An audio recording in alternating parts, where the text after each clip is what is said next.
Welcome all to Knight Sports Arena here in beautiful Buena Vista, Virginia. I'm Dawson Weidrich, and with me is Chris Fly here on the Knight Sports Network. Great to have you with us, Chris. Thanks so much, Dawson. Really exciting matchup we have here today as Salisbury 19th in the nation, and the Knights looking to get a major upset today. Absolutely, and the Knights, after a heartbreaking loss on Wednesday against Frostburg State, they played so well in certain different situations. I mean, they had such a great game. They did such good effort rebounding, but Frostburg State had some great defensive plays. And of course, SVU's shooting at sometimes wasn't the greatest, so that didn't help as well either. Absolutely, and the Knights weren't supposed to be in this game. Frostburg was supposed to take it from the beginning and just run with it. The Knights didn't allow them to. Had several really good plays, but really it boiled down to both teams had really streaky shooting. Sometimes they were hot and made 5 in a row, and the other times they missed 2 in a row. So it was just a really streaky game, but Knights did play extremely well. Yeah, and in the later half of that second half, the Knights and Frostburg State, were literally back and forth. You hear about back and forth games all the time. This was the textbook definition of back and forth. Everything that SVU would throw at Frostburg State, they throw right back at them. And so again, both teams in the final stretch playing extremely well, but again in the end, Frostburg ended up taking it by 3. Absolutely, like you said, it was just match for match. It was three-pointer for three-pointer, dunk for dunk. It didn't matter what the Knights did or what Frostburg did, the other one responded. It was just a great game to watch, a really exciting game, but in the end, again, the Knights fell. It was just a heartbreaking loss here at home. Absolutely. They had opportunities to get a last-second shot, and it didn't fall through for the Knights. And so, again, like you said, the Knights hoping for an upset of a ranked opponent here at Knight Sports Arena. And with the ability this Knights team has, they're capable of doing such a thing. They're capable with their shooting. They have great players that, on a great night, can go off for 20 or some more points. Sam Armstrong's done it earlier in the season. Tyler McCready, Alec Johnson have all done it. They have the ability to have big performance nights. They have the ability to score quite a bit and frequently and consistently. The thing is, let's bring it all together tonight against a very tough opponent. Actually, like you said, the Knights they have the talent. With Jameer Cross and the freshman sensation Trey Bill, they have the weapons and what's necessary to become a great powerhouse team in the CAC. They just had trouble putting it together throughout this season. And like we saw against Frostburg, they can put it together. There are some games the Knights have been in where they're not supposed to be in at all, and they just have a hard time finishing it at the end. This Knights team is extremely talented, extremely young, and I think as the years goes on underneath Coach Greg Winslow, this Knights team can blossom into something truly special. Absolutely, and for those who are first tuning in to Knight Sports Network, Coach Greg Winslow, this is his first year as the Knights men's head coach, taking over for longtime head coach Tony Caputo, and in my opinion, doing a very good job of it. He's very vocal, he's very intense, what the players like to say, especially his practices, and for a team that's trying to put things together with new faces, especially in this past week, they've added 3 new players to the roster. That's what you need. You need a coach to get you focused, sit you down, and say, this is what we're going to do, this is how we're going to do it. And Coach Winslow is the man to do that. As with Coach Winslow, he's hard on his guys, but he's hard in a good way, in the way that a coach should be. And the guys on this team know that he has their back. There's nothing that they can do or that another team can do to them that Coach Winslow is not going to speak his loudest and fight those players tooth and nail. So that helps his guys buy into what Coach Winslow is doing. And like I said earlier, as Coach Winslow grows and this team grows together, they're going to become something truly special because Coach Winslow has the basketball IQ and the mind to make a team that is capable of doing special things. And it'll be interesting to see throughout the years if they can do that. Yeah, you talk about Coach Winslow fighting for his players. You saw that firsthand if you tuned into the Frostburg State game where SVU wasn't getting any calls at all. It felt like everything was against him as far as officiating was concerned. And so you saw Coach Winslow fight tooth and nail for him, saying, hey, this is what's happening here. This is why I feel like we should have gotten this call, but they didn't. And to them, might have felt like differences in the game for sure. Absolutely. In this game, the Knights are going to have to play their absolute best tonight. They need to play the very best they can, the offensive side and the defensive side. They can't really run and gun with Frostburg. Frostburg a lot more athletic than this Knights team. So the Knights need to slow down like they usually do, play their brand of basketball, feed it into their big guys, and find Armstrong and Cross open for those threes. Just people need to step up tonight for this Knights team, and they have a chance to upset the number 19 team in the nation. That is Salisbury. So it'll be interesting to see what the Knights do and who steps up. Maybe some unfamiliar faces for Knights fans. See them step up and take control of this game. Absolutely, and they have a chance to do it at home too. You know, you look at all over sports, everywhere you go. If there's a team that comes into your stadium that's supposed to beat you, that's ranked, and again, supposed to beat you, that gives the home team more motivation. They have the home crowd on their side. They have all this energy that they can utilize. And if they do that, I feel like they could pull off the upset tonight. Absolutely. And then the sixth man on the floor, the Knights fans. The Knights fans always behind their Knights. You got the pep band, the spirit squad, and all the fans and SVU's faithful that come out and support their guys, support their Knights. They can get into the head just as much as any player can of the opposition. So expect the Knights fans to be loud, rowdy, and get behind their guys and push them to this upset that the Knights need to get. And expect the same thing from their bench. I mean, we saw, if you're joining us, this is a doubleheader. The first game we had today was women's basketball team against Salisbury, and the women's bench was so involved, so energetic, and jumping up and down, rushing the court every time out to greet their players. The Knights need to have the same thing, at least something similar, in order to have that energy in order to take on Salisbury today. And with that, that concludes our pregame for you guys, and we'll see you guys when tip-off happens. Also after the national anthem, we'll have starters for you here in just a few moments. We'll be right back.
Your attention, please. Welcome to the Knight Sports Arena at Southern Virginia University for today's men's basketball matchup featuring the singles of Salisbury University and your Southern Virginia University Knights. President Wilcox and the Southern Virginia staff, thank you for your support of the student athletes and coaches participating in today's contest. In the spirit of good sportsmanship, they ask you to respect the following SVU athletic rules. Cheer loudly and proudly for your team. Not against the visitors. No profanity, vulgarity, racist or sexist remarks. No personal remarks toward players, coaches, or officials. Show that you know the game. Stay away from the playing area and team bench areas. Zero tolerance for alcohol and tobacco use at all contests. Thank you for your support. And go Knights!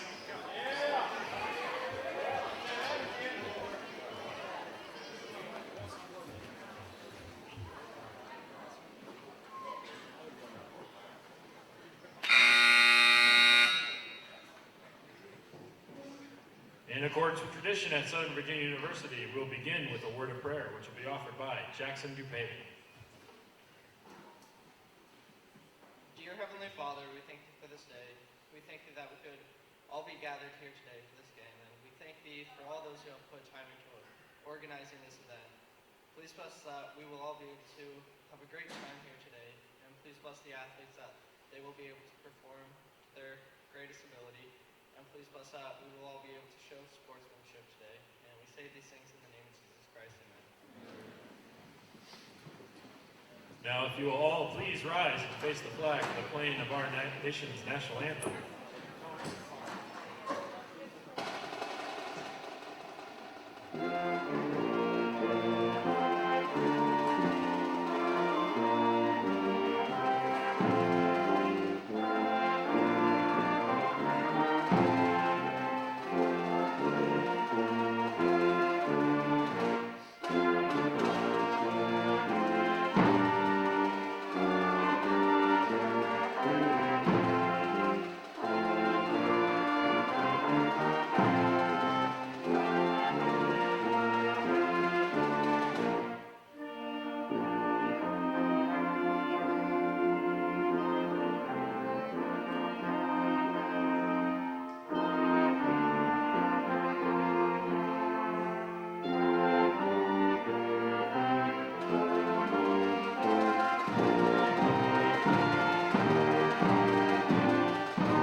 Starting lineups. And we're back on the Night Sports Network to bring in the starting lineups for both teams here. Starting for the Salisbury Seagulls, number 2, Blair Davis. Joining him in the backcourt, number 3, Marquise Robertson. Joining them, number 13, J.P. Kratulis. The 6'7" junior, Lucas Martin. And rounding out the front court, number 33, Chase Coomer. Seagulls are coached by Brian McDermott. His first season, he's interim head coach. But now for the starters for the Southern Virginia Knights.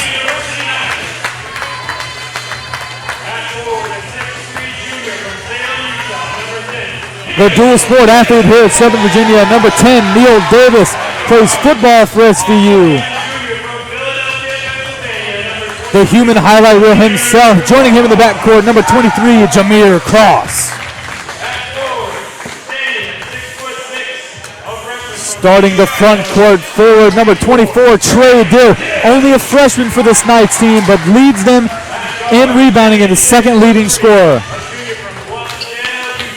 One of the most experienced players on this team, number 32, Alec Johnson. And of course, rounding out the middle, down to that center position, 6'11", number 44, Tyler McCready. That's going to be a great matchup here for this Knights team. A great chance to prove themselves what they're capable of. And again, like I said, some great experienced players in this team with Tyler McCready and Alec Johnson. And then Neil Davis, the great athlete. Of course, you got some young blood in there as well with Trey Dill. Should be a very exciting matchup here as we start tip-off here in just a few moments. Should be super exciting. Just leading scorer for the Knights so far in the season, Jameer Cross. He has 15.1% or 51.1 points per game. I want to talk about Trey Dill. Just a minute. The freshman from Idaho, 11.2 points per game, 7.2 rebounds a game. He's in every single category for the Knights. 43.3% from the field, top 3 on his team for field goal percentage. He just does so much for this Knights team. And he also shoots 39.3% from the three-point line. Is there anything that Trey Dill can't do? The answer is no. Absolutely, that's a very true statement right there. Trey Dill has proved he can do everything on the floor. Let's tip it off here. Number 13, J.P. Kratulis got a little too excited, but he wins the tip-off, and Salisbury will start off with the ball.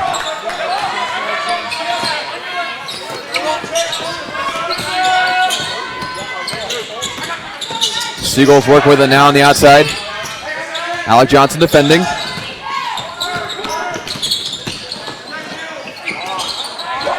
Some great ball movement from the Seagulls right now. And that shot is good. That's from number 33, Chase Coomer, the forward from Newton, Pennsylvania. That was phenomenal ball movement shown there by the Seagulls. And a steal there for the Seagulls as they get right back on the opposite side of the board. But Tyler McCready brings down that rebound and gives it back to the Knights. It's important for the Knights in the opening minutes of the game not to get frazzled. Again, they're up against number 19 in the country in Salisbury. The Knights they're underdogged in this game. So in this game, they don't need to let Salisbury forge ahead and push ahead too quickly. They need to keep them at bay as long as they can and get them playing their style of basketball. As Tyler McCready attempts the fadeaway shot, he gets fouled, so he'll go to the free throw line. And Tyler McCready is pretty consistent from the free throw line. Again, one of the seniors on this team. He has a chance to get the first points for the Knights.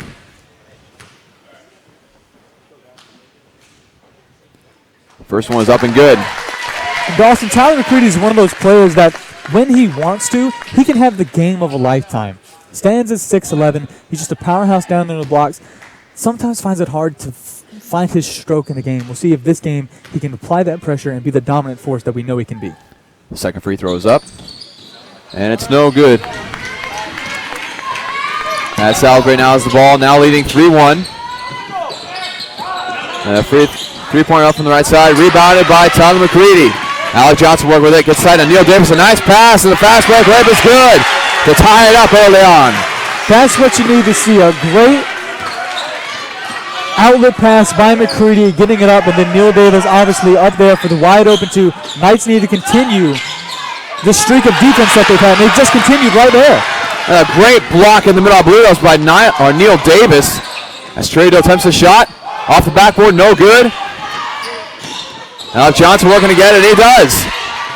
He tries past Jameer Cross, he's going to cut down the baseline, but it's taken away by number 21, Lucas Martin. That's inside. Tyler McCready will be guilty of that foul as Lucas Martin, who had gotten the steal on the other side of the court, is fouled. You just heard Coach Winslow. As soon as Martin got the ball down the blocks and was facing with McCready, told McCready to stay on his feet.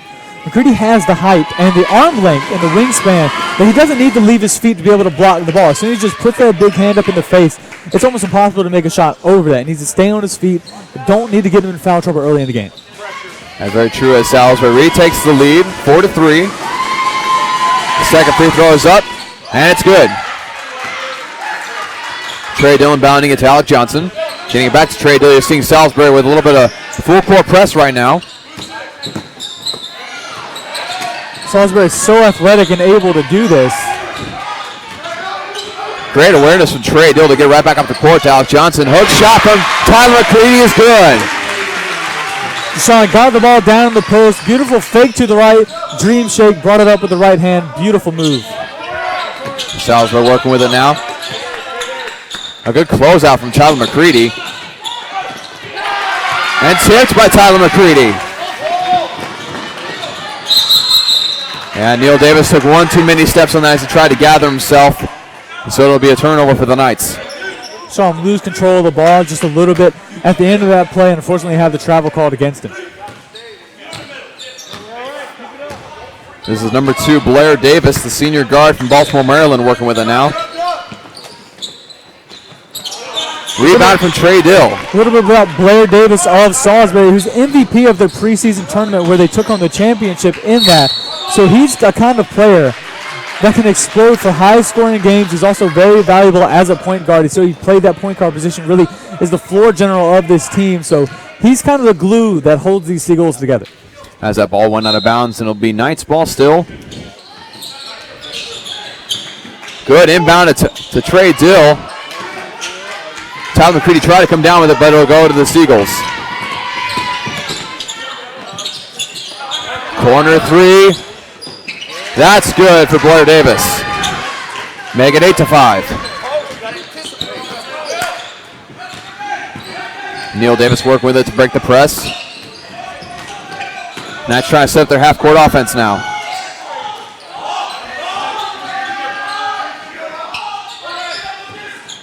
Alec Johnson on the outside. 8 seconds to the shot clock. Neil Davis with it, and it's taken away by the Seagulls. Another turnover.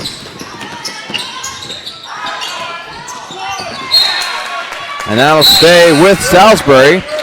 As you see Kellen Winslow coming in for Neil Davis. And the Knights now already have 4 turnovers. He mentioned earlier in different broadcasts that Kellen Winslow has struggled with injuries so far this season, but able to come back in for the Knights and provide some defensive help.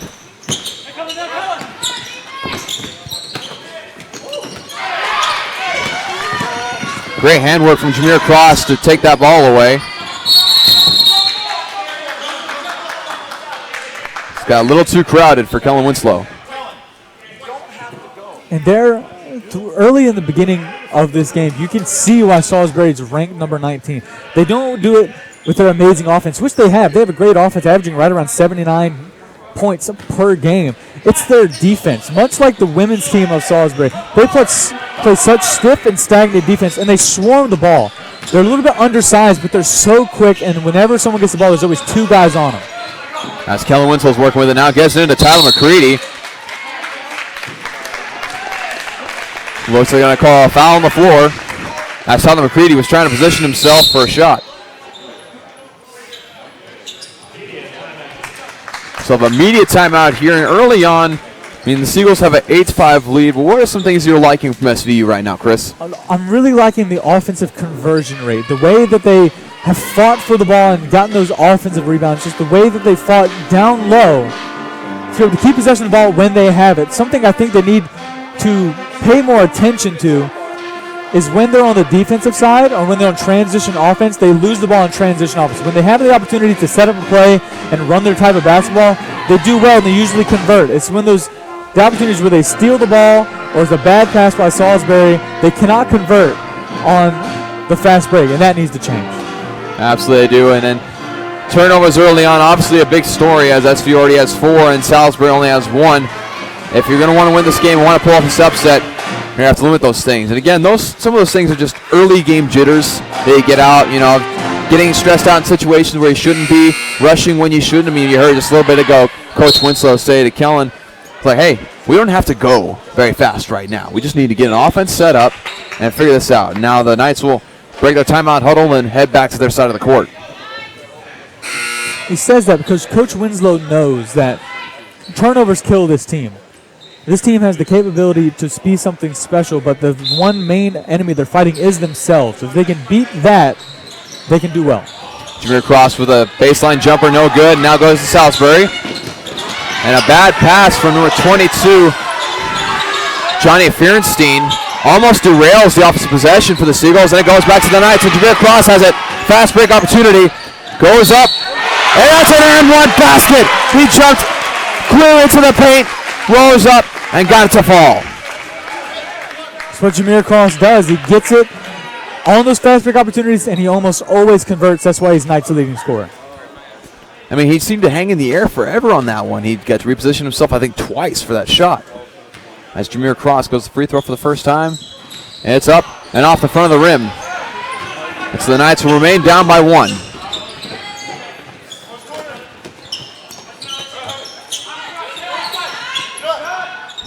Jump shot for number 13, JP Kratulis, but it's off, and the Knights will get the ball back.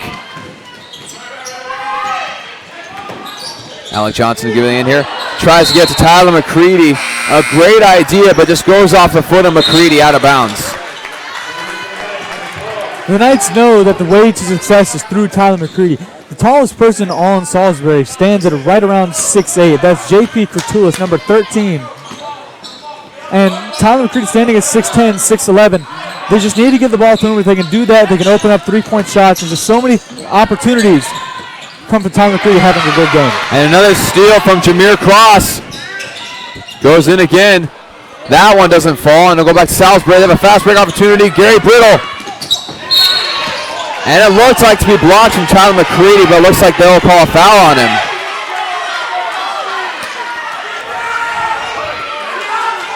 People can't believe it here at Knight Sports Arena. That's Tyler McCready's second foul already. It didn't look like McCready got even a hand on the ball, nor the player there, referees obviously saw differently. And recently we just had Brandon Caputo check in for the Knights, number 12. That's first free throw goes up, and no good for Brittle.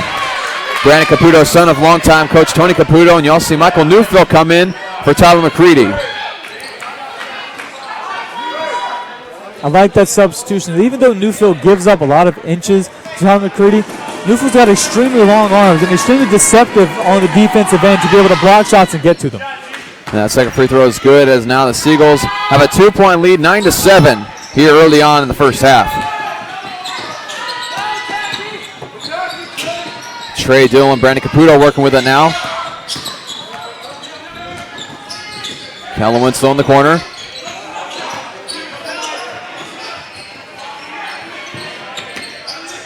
Jameer crosses a wide open lane, goes up, but it's tipped. But what's it going to call? A block on the Seagulls. That'll be number 22, Johnny Fierstein. So send Jameer across the line for the second time tonight.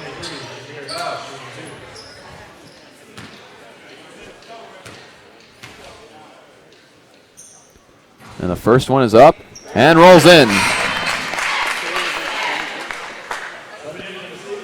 And then it's Fierstein's second foul of the night. Or I guess of the day. It's only, what, 2:30? Right around 2:23. There we go. Second free throw goes in. Thank you for the time check, Chris. As Seagulls have it now. Tie game at 9.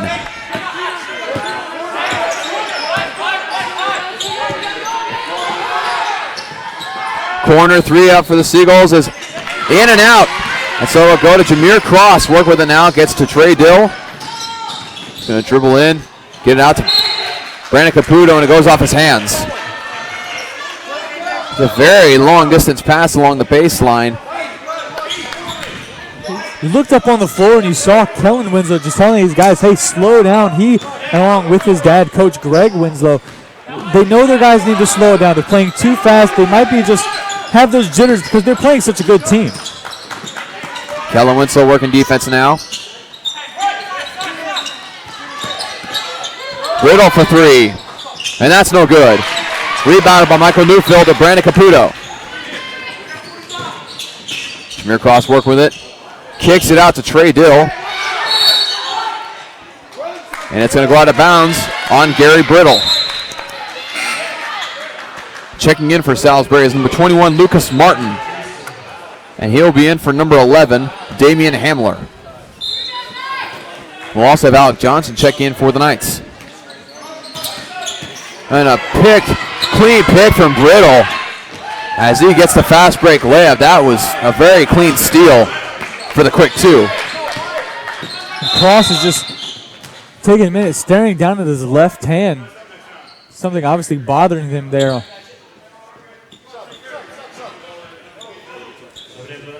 So Alec Johnson will come in for Jameer Cross.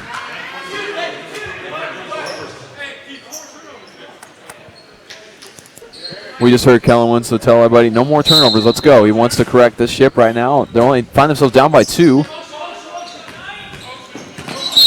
Kellen Winslow, the senior guard from Ventura, California, been here at SVU a really long time, loves playing basketball here. So, of course, he wants to see his guys do well. His last season as the SVU Knight, he wants to see the young guys around him pick up the play, pick up the pace, but also keep their style of basketball intact and not rush things too much.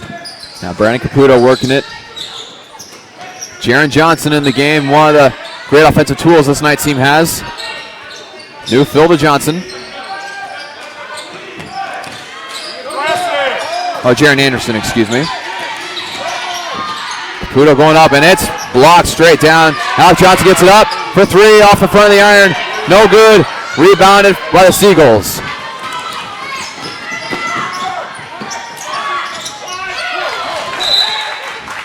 And it looks like it'll stay with the Seagulls, as it might have gone off of Alec Johnson's foot.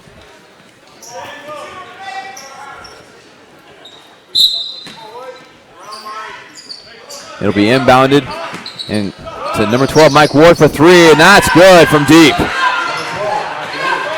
He wasn't a starter, but Mike Ward is the leading scorer for the Salisbury team. averages right around 14 points a game. So Salisbury likes to share the ball because they average around 80 points a game. But Mike Ward, the leading scorer for the Salisbury team, so expecting to have a big impact in this game. It looks like they're going to call a travel on Michael Newfield.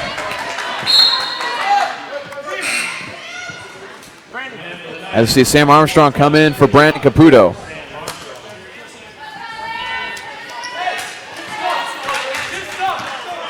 Also noted that Tyler McCready making his way back in the game for Michael Newfield.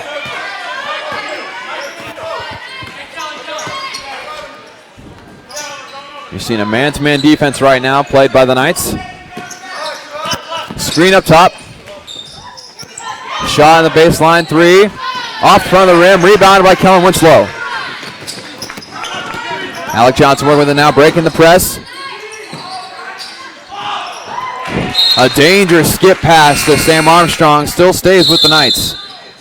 That pass was just far too slow. Trying to get across to Armstrong, but Johnson's pass just too slow, not enough pace on it, and it gave Marquise Robertson enough time to turn around and just get a paw on it and knock it out of bounds. And as we have immediate timeout, we'll have the Spirit Squad come back out here, and the Knights find themselves now down by 5. And again, this is a team that SVU was coming into this game, anticipating to have to play extremely well in order to pull it off. So far, they're doing some things very well. They're playing very tough-nosed defense. The main problem we mentioned a couple times is just turnovers. The players have mentioned it. Coach Winslow has mentioned it. What are some things that you think Coach Winslow will do to try to prevent that? Really, Dawson, just slow down. Slow down your passing. You guys know how to play basketball, so show it. Don't go out on the floor and make those rookie mistakes, make those bad passes, pick up your dribble, do things like that. You know how to play basketball, just go out and do it. And if you do that together as a team, you're going to be all right. We saw that we had a run where the Knights said they had 5 points, got it up to 9, tied it up at 9, and then Salisbury kind of pulled away, and now it's 9-14. Knights, during that possession, played great defense. They played team defense and team offense. There's no individuals on this Knights team. They need to find a way take all of this talent that they have individually and turn it into a team effort. Absolutely. You want to create some outside shooting opportunities for Jaron Anderson and Sam Armstrong, some of your best outside shooters on the team, and they're both out on the floor right now. And don't underestimate Kellen Winslow either. He has a great three-point shot that when he gets open, he can knock it down. Alec Johnson working with it now. And that foul is going to be called on number 3, Marquise Robertson, the senior guard from Clinton, Maryland. And that's what Salisbury are going to do all night. They're going to take Robertson. They're going to take Davis. They're going to put them as tight as they can on the ball handler. So why not just run into him and get some foul calls, get him in foul trouble, and then it's a whole new game for the Knights. Kellen Winslow to Jaron Anderson. A nice bounce pass to Sam Armstrong, but it's taken away by Robertson.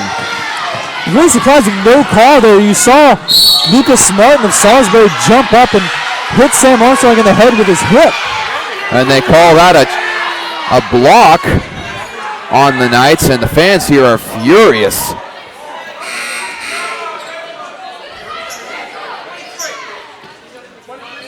And many fans making an argument that should have been called a charge, and Coach Winslow doing the same thing.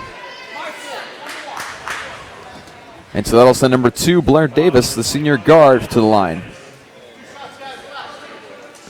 Looks like that last foul call was on Jaron Anderson, his first of the night. First one is up, and it's good.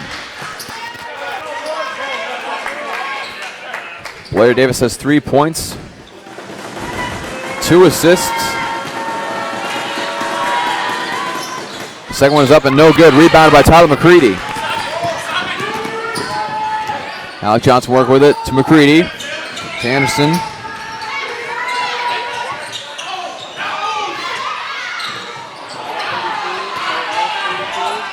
Alec Johnson look for somebody. Jaron Anderson tries to pass it when he's off balance, and so it's a turnover.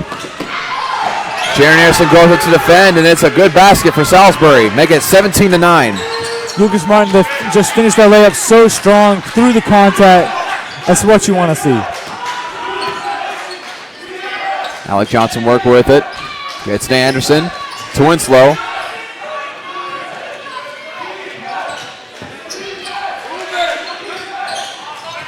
Anderson dribbling down the baseline. Tries to do a hook shot. He'll get fouled on the way up. Looks like it'll be on number 2, Blair Davis.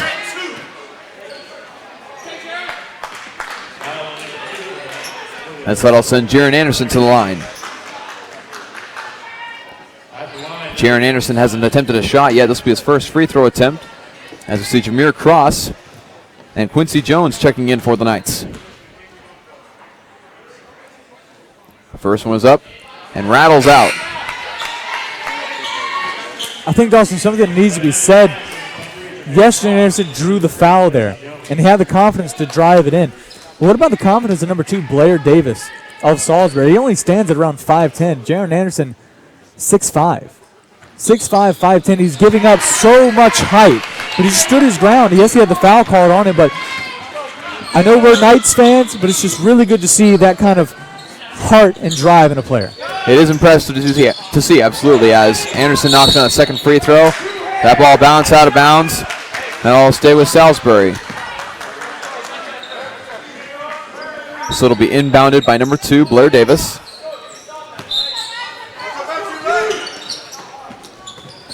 Inbounded. Blair Davis gets it back. Dribbles in. A nice pass. That was to 21, Lucas Martin. And they'll call the foul on Tyler McCready. As Tyler McCready got a piece of it, looks like he got a little bit more body. And that's McCready's third foul of the night. So 10 minutes left to go in this first half. McCready's already in significant foul trouble. So the first free throw is no good, and Michael Newfield will check in for McCready.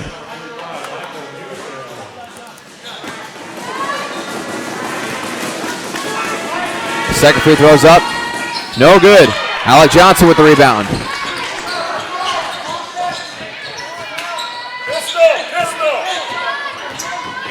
Hands it off to Jameer Cross. To Anderson. To Jones. Trying to get in the paint to Michael Newfield, but no options there. Jameer Cross with a nice spin move, but loses control. And ends up being a turnover for the Knights. Blair Davis going up for the layup is fouled by Jaron Anderson.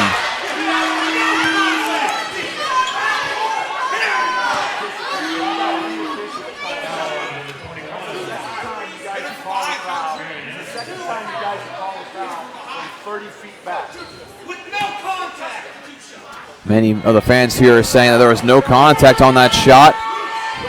The first free throw is up and is good.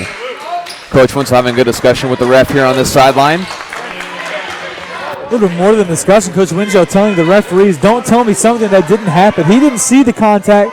A lot of fans here at Knight Arena didn't see the contact. Obviously, the ref saw it differently, and the one who has the whistle in their mouth is the opinion that matters the most. Absolutely, as the second free throw is up and good, and so the Seagulls have a 19-10 lead. Trey Dill just checked in. Jameer Cross almost loses it again. Nice spin move. It's tipped out. Alec Johnson has it, and he's going to settle things down a little bit. Pulls it out. Try to retain control in this offense. Jameer Cross with it again. Dill with a nice cut under the basket, and the bucket.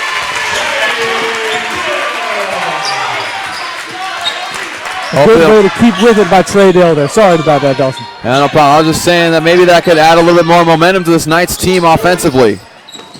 A nice pass to the corner by Blair Davis. That jump shot by number 15, James Foley, is good. The forward from Arnold, Maryland. Jameer Cross now attempts the three. It's up and good. Makes it 21-15.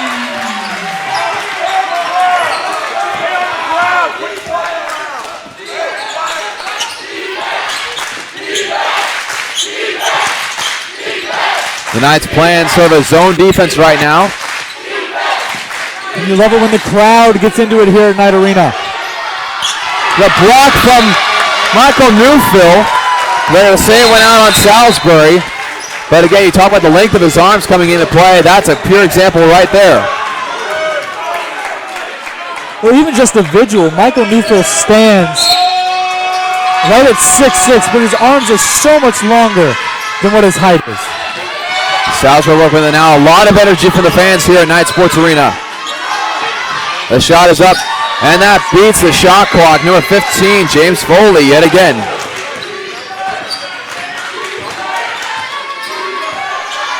James Foley now the second leading scorer for Salisbury in this game, only behind Blair Davis, who has 6. Newfield, a jumper, just barely no good. And the refs calling a foul. Still waiting to see what the foul call is.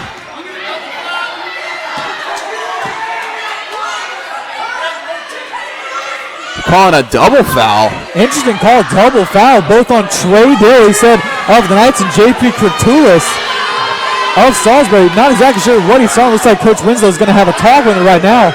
We're all confused here at Knight Arena. I have never heard of a double foul in my life. I've heard of double technicals and things like that, but a double foul. Very interesting call here, as for some reason the ball will go to Salisbury. How do you decide who gets the ball with a double foul? That's a very confusing situation here displayed by the refs.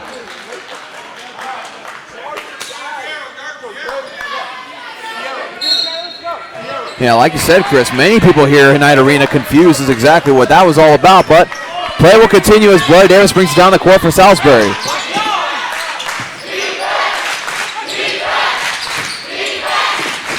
Knights fans getting very into the game here as that shot is up and good by number 21, Lucas Martin.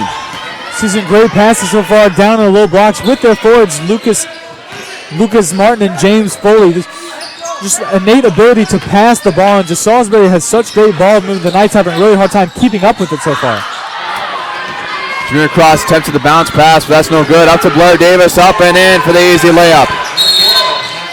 And a timeout be called by Coach Greg Winslow. And Dawson, I think that was needed. You're down 15-27. You need to find an answer to what's happening. You're still rushing the ball. You're telegraphing your passes. You're staring down the guy you're going to pass it to 10 seconds before you do.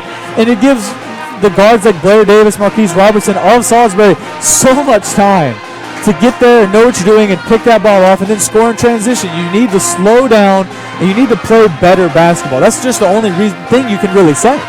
Absolutely, and I think, speaking of time, talk about the shot speed of these Seagulls players. I mean, you saw that shot from Lucas Martin. It looks like as soon as he had it, he was up and shooting. And so very quick releases, very quick shots, whereas SVU kind of has trouble with that. They have great shooters, but their shots don't go up as fast as Salisbury's do it, so it makes it difficult for them to get more shots up, or at least as much as they would like to. And so, again, just speed of getting your shots up is very important. And when you can't shoot very fast, you need to make some openings. You need to pass around, get some good ball movement, and SVU has tried a couple times, and they've been successful in those times they have. Absolutely. Not only that about Salisbury, the speed and the quick release of their players, but the quick passing. Every pass they have, it's drawn up. It's a play. So you see, next time the Seagulls are on offense, you can see the ball whipped around 5 or 6 times, and as soon as it gets to someone that has barely enough space to get off the shot, just enough to where they know it's open, they're going to take it, no hands down, no question about it.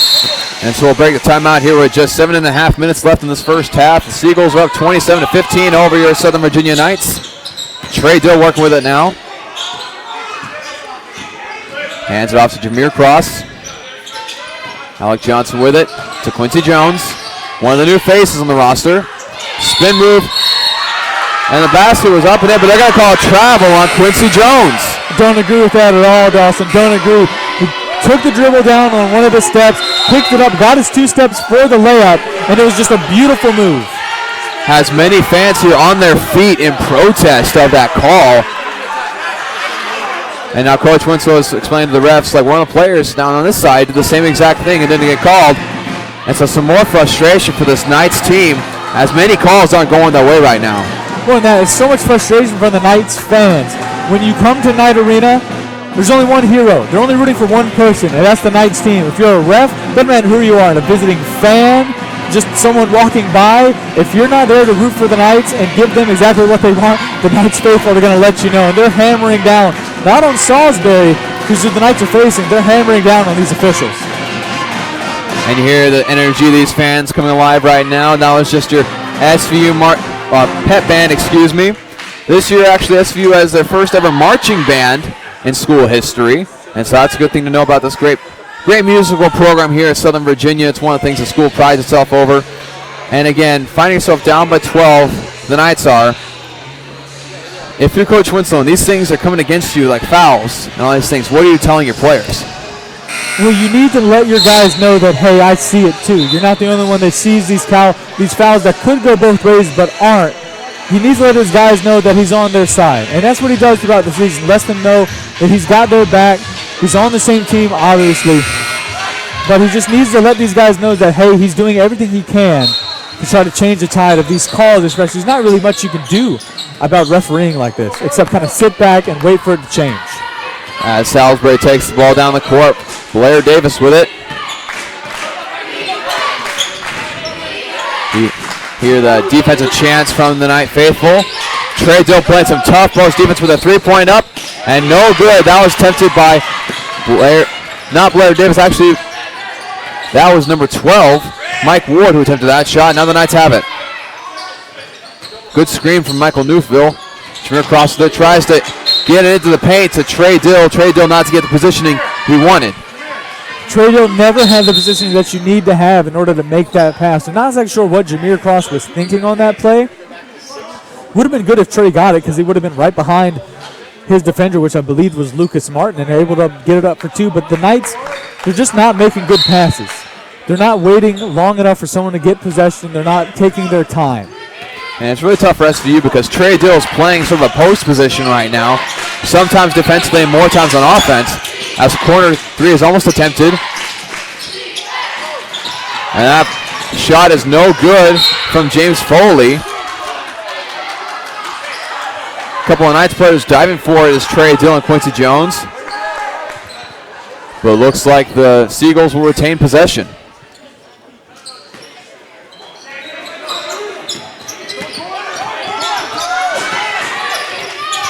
To Brittle. Brittle working with it against Jameer Cross. 4 seconds of the shot clock. Foley for the jumper. No good. Rebound by Trey Dill. A strong rebound. He leads the team in rebounding. He's such a scrappy player. He'll get to the rebound no matter what. That's a foul called number 12, Mike Ward, as Alec Johnson dribbled to some traffic. And so that'll give Alec Johnson a 1-and-1. Checking in for Salisbury is number 22, Johnny Fierstein, and number 33, Chase Coomer.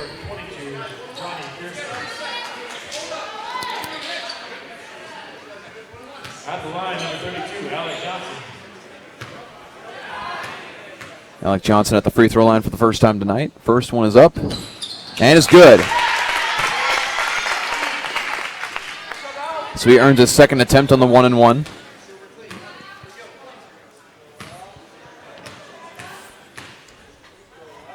Second one's up, and it's good. So that'll make it a 10-point game.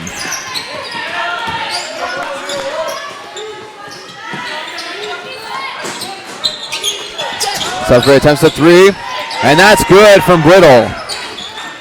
Make it 30-17. There's just no one there from the Knights that can go from the post to the three-point line quick enough to be able to guard that. Quincy Jones with it now. Jameer Cross with a three. No good off the front of the rim. Rebounded by number 22, Johnny Fierstein. And that's number 21, Lucas Martin with the basket. A nice transition offense for the Seagulls. Alec Johnson breaking the half-court press. Jameer Cross with it now to Trey Dill. Johnson top the key to Jones. Cross almost shoots a three, but passes the last second to Trey Dill for the jumper. Too strong. Rebounded by Johnson. Quincy Jones for three. Too short. They're going to call a foul on Michael Newfield. So it'll be a 1-and-1 situation for the Seagulls. Seagulls have found their way to the line so far in this game. They shot 6 of 10, 60%.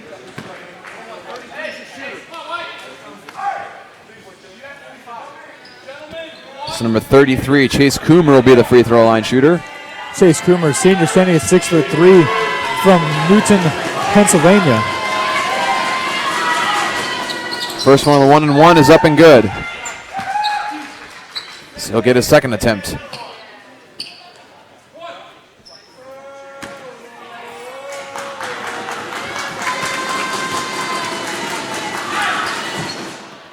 Second one is up and good. Make it 34-17. Jameer Cross is doubled. Has to get it out to Dill. And that pass is taken away, but taken right back as Alec Johnson sticks his hand in there for the steal. Trey Dill gets it up ahead to Neil Davis. Back to Dill, back to Cross. Alec Johnson with it. Dill to Newthville. 3-point attempt is short. Newthville just didn't get the legs underneath that shot that he needed to be able to get the arc to make it. He's a very consistent shooter when he gets his legs underneath him. Brittle for three. And that's an in and out.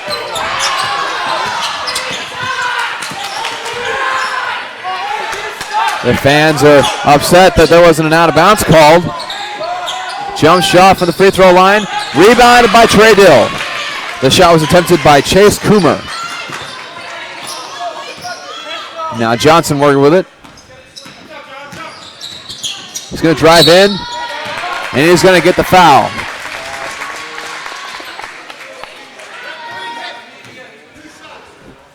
And Alec Johnson will go to the line.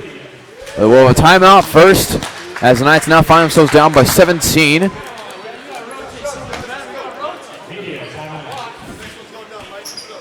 And in this timeout, you really need to recuperate in a situation like this where calls have kind of deflated them a little bit. It's kind of hard to keep fighting when you feel like there's things against you.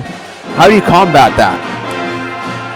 The only really way you can combat calls of this nature is always be in the ref's ear. Again, there's not a lot you can do about calls like that, but people that say that talking to the ref doesn't help, it's just not true. You're going to get in the ref's head one way or another because they are people.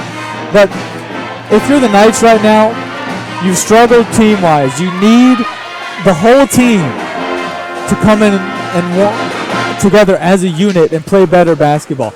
Until that time, just one player or two players on the Knights need to take this game by the scruff of the neck and just have their way with the game. And hopefully that'll bring the other guys around you up and you'll be able to play at a level that can beat a top 20 ranked team in the nation like Salisbury. Absolutely. And what I see from SVU right now is the seniors' leadership right now. They're very vocal about things they need to do, things they need to improve. And so if the seniors keep on being vocal like that, keep on showing that leadership, you can start to see some improvement here, I guess, in the last bits of the first half and to start off the second half. So now Alec Johnson will be at the free throw line.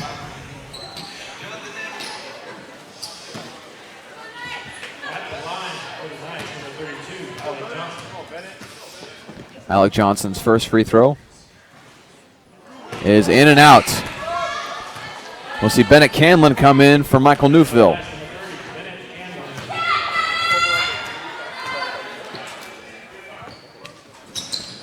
Second one's up and good. Bennett Canlin is a junior forward from Carlisle, Pennsylvania.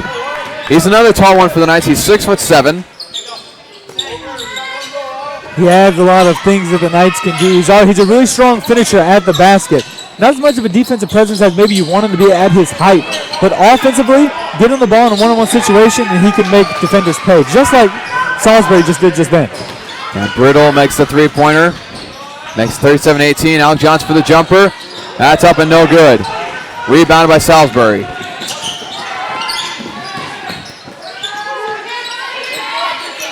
This is Ward working with it. Now hands it off.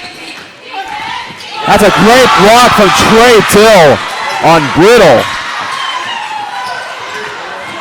But Alec Johnson wasn't expecting it. And then Blair Davis with the fast break layup. Now 39-18 is the score.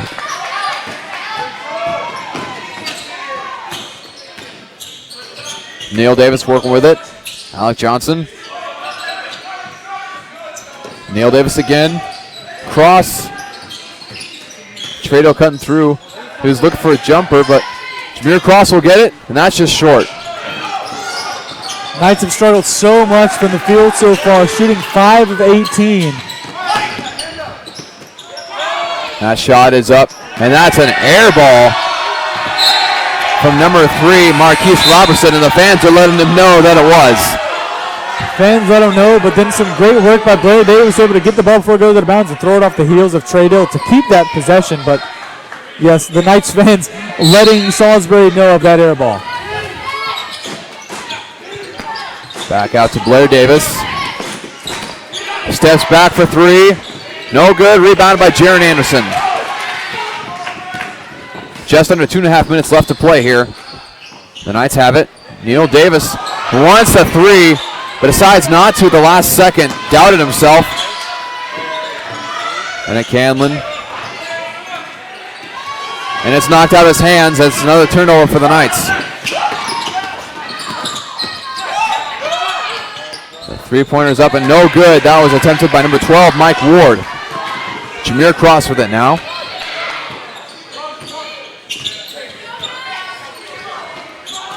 Pass it to Trey Dill. Cut for Jameer Cross. Goes up, no good, but the foul. That was number 3, Marquise Robertson. So Jameer Cross gets sent to the line. Now Sam Armstrong will check in. First free throw is up and good for Cross. Jameer Cross now has 7 points, leads the team in scoring. And Neil Davis will be substituted.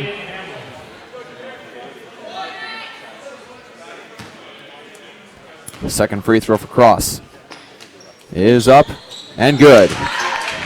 And I'll give him 20 points as a team, being down 39-20.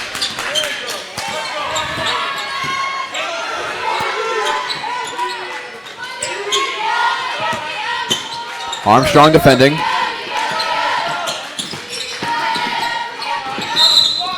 And they're going to call a block on Bennett Candlin.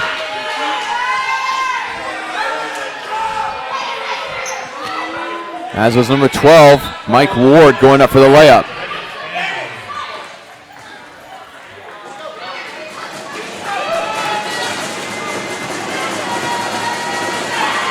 First free throw is up and good. And Mike Ward has 5 points on the night and 3 rebounds. He also has 1 assist. Again, he's a leading scorer for the Seagulls team, so expect him in the second half to pick up kind of where he left off. He hadn't had much of them from tonight, but expect him to get the ball in his hand a little bit more and to have more opportunities at the basket. Trey Dill was taking up court. Sam Armstrong for 3 is up and short. Blair Davis up for the layup, and it's good. Make it 43-20. Feels like a lot of the night's shots right now are falling short.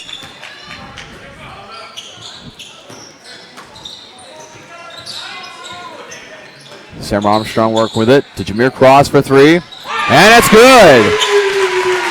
There's a spark of hope for the Knights right there. That open shot, a lot of your shots just haven't fallen. Jameer Cross, he's done a good job of taking this game a little bit by the neck and making it hers. Knights on defense with 28 seconds left. Blair Davis for 3 is good. And so that'll put them up 46-23. Knights working with it. Jameer Cross. Jaron Anderson bringing it around. Kicks it out to Sam Armstrong. So 10 seconds left in the half. Jaron Anderson with a deep 3.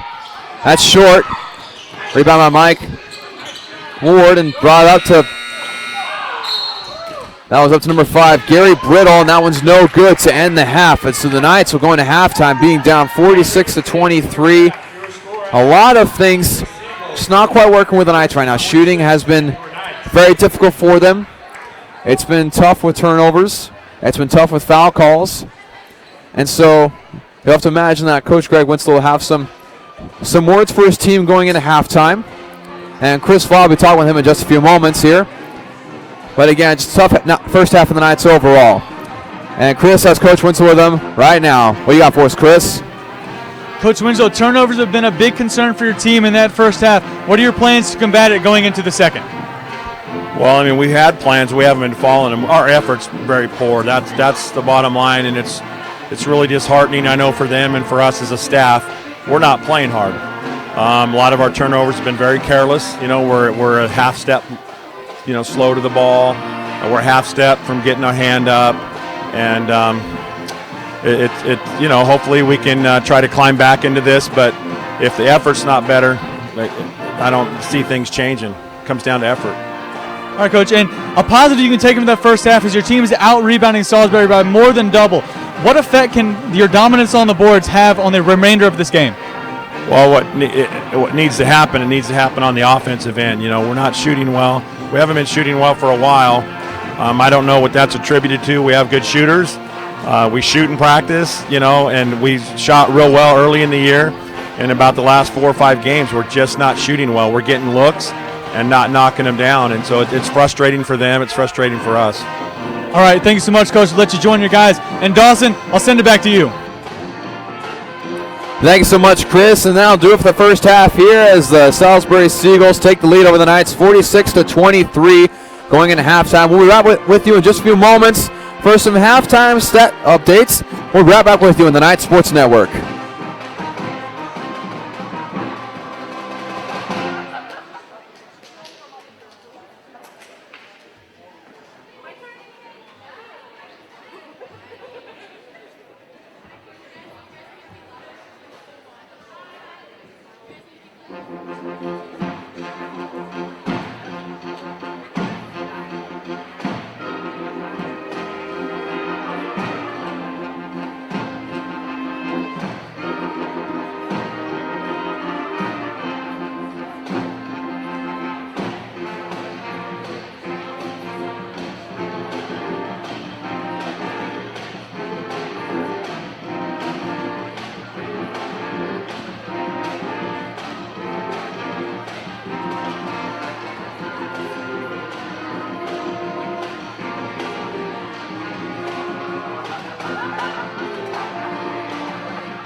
Welcome back to the Knights Sports Arena here where we have a CAC conference matchup between the Seagulls of Salisbury University and your Southern Virginia University Knights.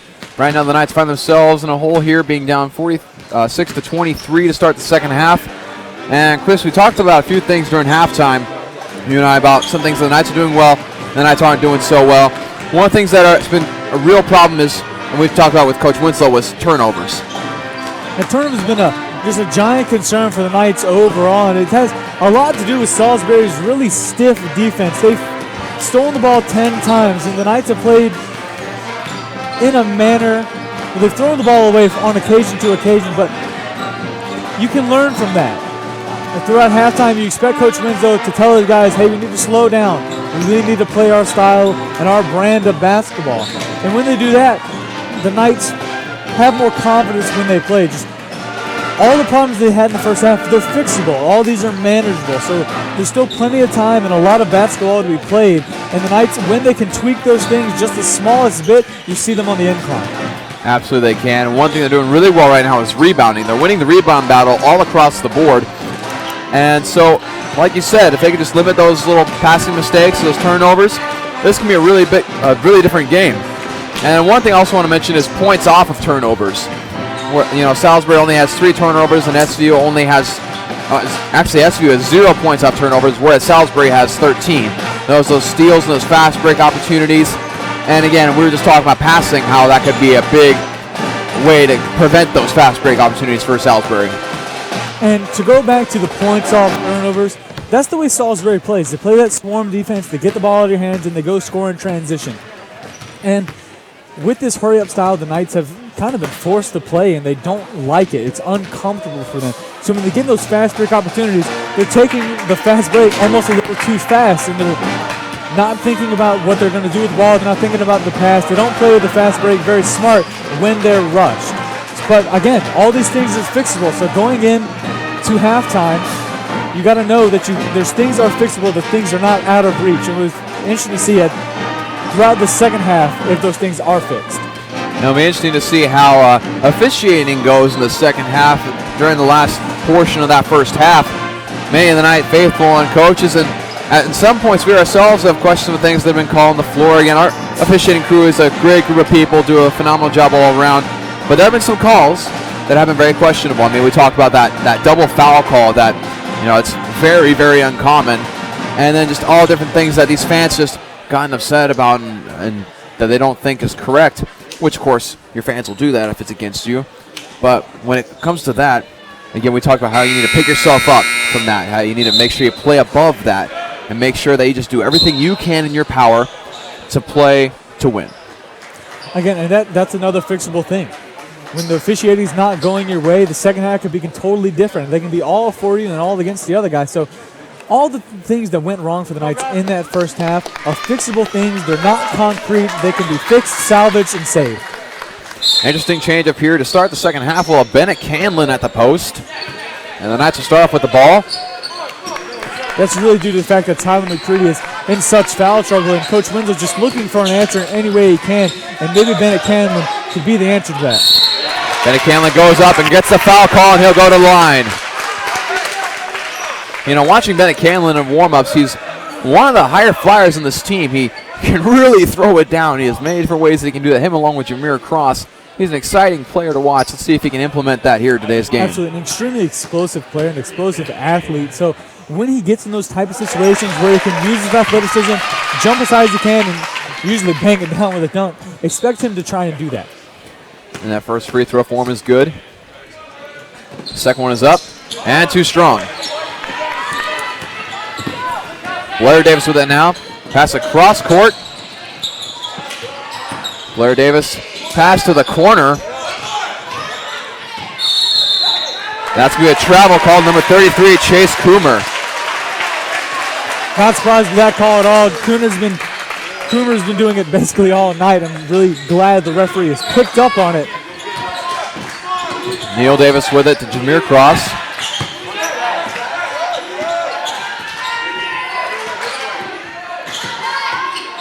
Neil Davis, top of the key. Gets to Alec Johnson. Trey Dill dribbling in. It's going to go off of Salisbury out of bounds.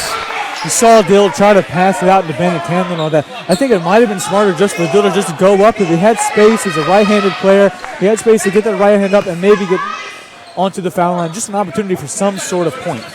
Alec Johnson inbounding it now to Bennett Camden.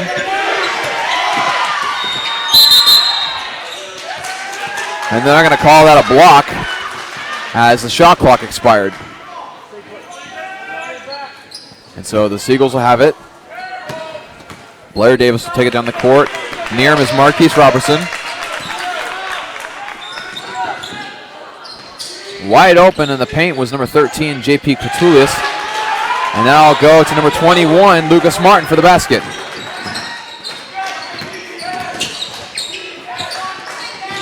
Trey Dill with it to Johnson. To Cross.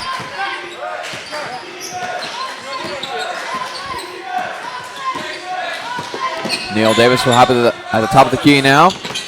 Inside to Trey Dill, and it's too strong. And so it'll go back to the Seagulls. Just too much muscle in that finish from Dill. It's such a shame because those 2 points, they're little, they could mean so much. There's a great left-hand finish from Blair Davis, and a foul is called after the fact. Looks going to call a foul on Trey Dill for a push. That's Dill's second foul of the night, and he really can't believe he doesn't know what he's done to earn that foul. Referee said it was a push call. I know I didn't see it. I know the referee must have seen something I didn't, but nevertheless, Salisbury has the ball.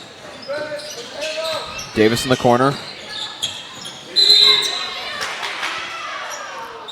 And it's a kick ball. It'll stay with the Seagulls.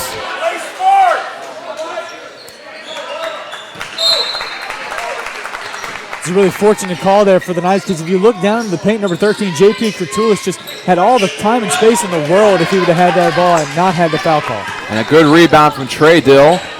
It'll give the Knights possession. Pass across court. Cross has it. Shot is too far. Trey Dill the rebound. Johnson up top for three. And that's good. Make it 50-27. That's the hustle play you need to see from these Knights. You need to see them get those offensive rebounds like Trey Dill does. He has the capacity to be that scrappy of a player, to get offensive rebounds over players much taller than he is. So if he can do that, they can get more offensive rebounds and translate it into points. This is just what you need. This is what you need as a Knights fan. You need offensive rebounds. You need second chance points. But rather than make that on the first attempt. And that three-pointer is no good by Lucas Martin. Blair Davis with it again. Coomer working on cross. Blair Davis from the corner. And that's good for three.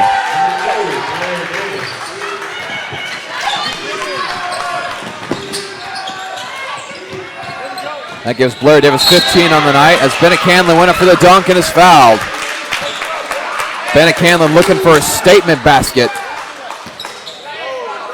But instead will just go to the line. There's that high flyer mentality that Bennett has. He had just enough space to be able to put a power dribble in and go up and try to flush it home. And he's going to attempt to do that. And you saw just at the end of that play, Bennett Camden jarring his mouth away at Blair Davis. Not sure exactly what he was saying, but he knows next time if he gets that opportunity and all that space, he's going to flush it down and probably put one of you guys in a poster. And that first free throw from Camden is good.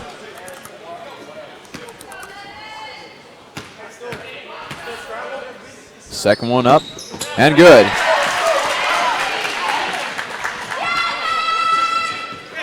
That'll make him 3 for 4 from the line. Robertson with it. Now Blair Davis. Dribbles in. The layup too strong and rebounded by Trey Dill. Passed out as he was falling. And Neil Davis gets it and he's whistled for a foul. Not exactly sure what that was. That was just a great hustle play by Davis, able to get on the ground and get that ball. And Knights fans and Coach Winslow can't believe it that Neil Davis was called for a foul on that play.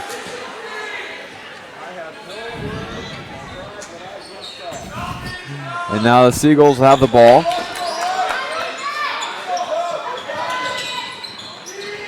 Good defense from Trey Dill, but the basket is up and in by number 21, Lucas Martin. Lucas Martin has 12 points on the night. Neil Davis for three, and that's good. He hesitated in the first half, but he got it to go in the second. And Dawson, even though it started a little bit slow for both of these teams, you can see something switch within the Knights. They know that calls aren't going to go their way. They know that this team, they're 19th in the nation. They're going to be a little bit cocky. Something switched within this Knights team where they know they need to play as all out as they can with all the energy they have. And they're going to call a foul on the floor on number 30, Bennett Canlin. So the ball will stay with the Seagulls.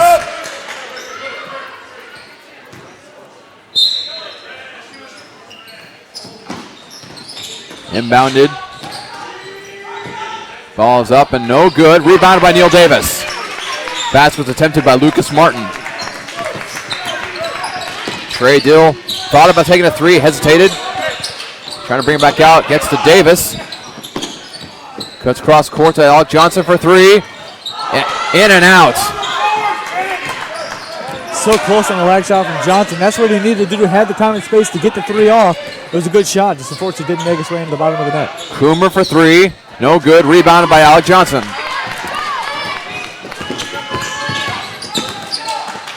Hands it off to Trey Dill. Canlin gets to the corner to Davis. Pump fakes, dribbles baseline. Goes in for layup and in. Neil Davis now has 7 points. Just a great one-on-one effort by Neil Davis, able to beat Lucas Martin just straight off the dribble down the baseline. So now the Seagulls only up 55-34. It's a 21-point game now.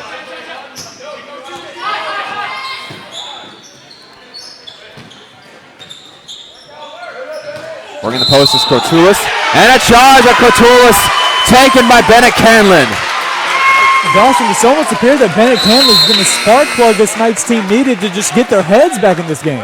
Well, Bennett Canlin brings a lot of energy. He's just a very charismatic person, charismatic player who just plays with just so much energy and fire. And so when he comes in, even if he's down by 23, he's still jawing his mouth. He still gets things started. He gets things intense. And he brings that energy that they needed so badly. And, of course, you got a couple great shots from Neil Davis, a good dribble drive. Both those players being spark plugs right now.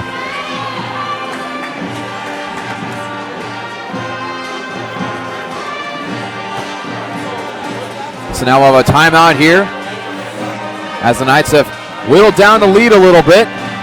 And Coach Winslow will have a chance to talk to his team and their new spark that they have on offense. That spark needs to grow a little bit more than what it is. Bennett Canlin able to do great things on the defensive side, drawing that charge. Just going up for the dunk was a statement play. Just having the confidence to do that, being down of how much you're down so far in this game. That spark needs to keep growing. It needs to grow, it needs to spread throughout the team, and it's already spread throughout the Knight Arena. Every time the Knights have something go their way, this entire place erupts. The Knights need to build on that and play off the energy of the crowd and play off their own energy that's even growing.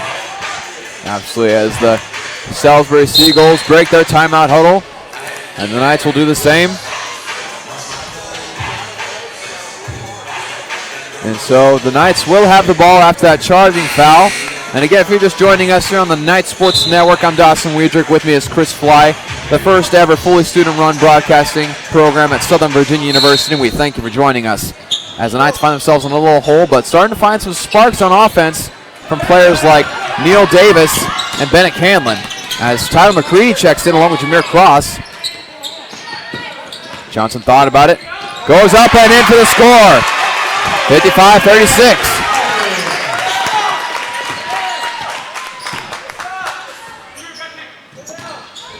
Brittle with the ball. Johnson defending. Knights need defensive awareness, especially in these coming minutes. McCready on Foley. A good steal from Alec Johnson. And he tried to pass it up to Tyler McCready, but just too far and too high. But the Knights have brought it within under 20 for the first time in what feels like a long time here in this game. Absolutely has, Dawson. They need the defensive awareness like they had in that last play.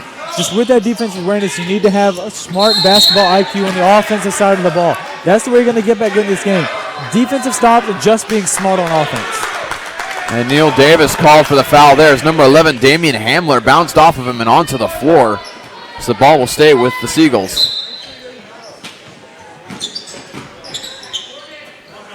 Foley to Fierstein. Dribbling in. Tries to go up with it. So I'm going to call the foul. He'll be shooting 2. So foul will be on Tyler McCready. That's McCready's 4th foul of the night. So Jaron Anderson will come in.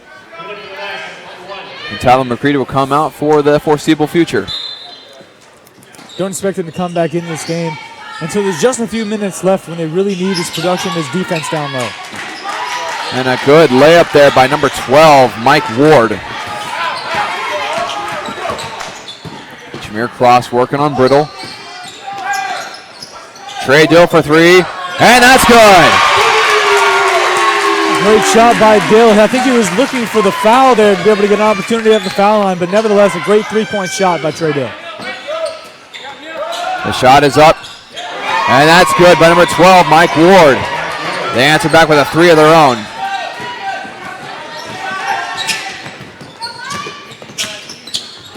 And that's stripped away by Brittle. Neil Davis in pursuit. And he affects the shot, and Trey Dill will get the rebound. That's great defense by Davis. He knows he affected that last shot. He knows that his effort led to the miss. That's a foul committed by number 11, Damian Hamler. It'll send Jaron Anderson to the line. Foul on number 11 for the Seagulls, Damian Hamler. Jaron Anderson, the spark plug in many of these games. He's a sophomore forward, from Cottonwood Heights, Utah. The first free throw is no good. He's had several games. In fact, there was one game early on the season where he went off for 4 straight three-pointers in the first half. He has the ability to do that. He shoots well from 3. Hasn't shot well in the last couple games. Averages right around 34%, so not great numbers, but we know it can be more. We know he has so much talent from beyond the 3-point line that these low numbers can't last for very long. And that's a foul right there. I believe it's committed on Trey Dill. In fact, it will be. And Damian Hamler, who committed the foul on the other end of the court, will go to the line. If you just look at the face of Trey Dill, he's just smiling and laughing. He just doesn't know what he can do to not get fouled or not draw a foul at this point, because it seems no matter what he does, if he breathes on an opponent too heavy, the referees are going to call him for it. Hamler makes the first free throw. And Hamler, that's his first point of the game.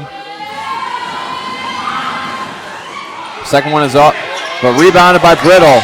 He'll go back to, and Alec Johnson with a steal. He's got 2 people in pursuit of him. Layup is up and tipped in by Trey Dill.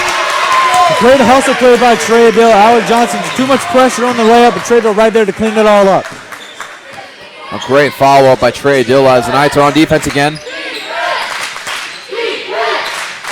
The 3-pointer is no good, taken by number 12, Mike Ward, rebounded by Jameer Cross. Jaron Anderson to the corner for Winslow for 3, and that's good! The Knights finding some surprising success with the 3-point line after the first half, struggling from there. Now they're on fire. Absolutely, they can't miss anything. It's just, that's what you do. When you get those defensive stops, you play smart basketball on the offensive end, you cut down leads. Knights only down, I think, by 16 at this point, if my math is right. But just some great work, I think, especially by Trey Dill. He's drawn the attention of the defense on the offensive side because they know he's dangerous from 3-point land and driving it to the basket. And also, he's got 7 points and 10 rebounds. He's well on his way to probably collecting a double-double, which is more than anyone can ask for. Yeah, and early on in the second half, the Knights have brought up their 3-point percentage drastically to 40% from 3-point line. I mean, Kellen Winslow, the senior, you saw him right before the huddle of the timeout. He was chanting, "Let's go, let's do this." The senior leadership coming out of him early on in this second half. And I mean, if they keep shooting the ball like this, and they can keep tightening the defense, and keep on improving their passing, they could easily find themselves in a very competitive game. Absolutely, and Dawson, the Knights are shooting better from the 3-point line than they are from the field. They're averaging 38.2% from the field, and they're averaging 40% from the 3. So just amazing numbers. If they can get that field goal percentage up just a little bit more, they're right back in this game. They just need to continue to ride this wave they have, and honestly, I think it's all due to Bennett Canlin and the way that they played when he was in the game.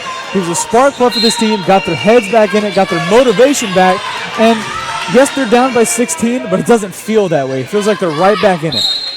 Absolutely does. And now the Seagulls will have it. Number 33, Chase Coomer with the ball. Hands it off to Brittle. Foley with it now. Number 12, Mike Ward for three, and that's good.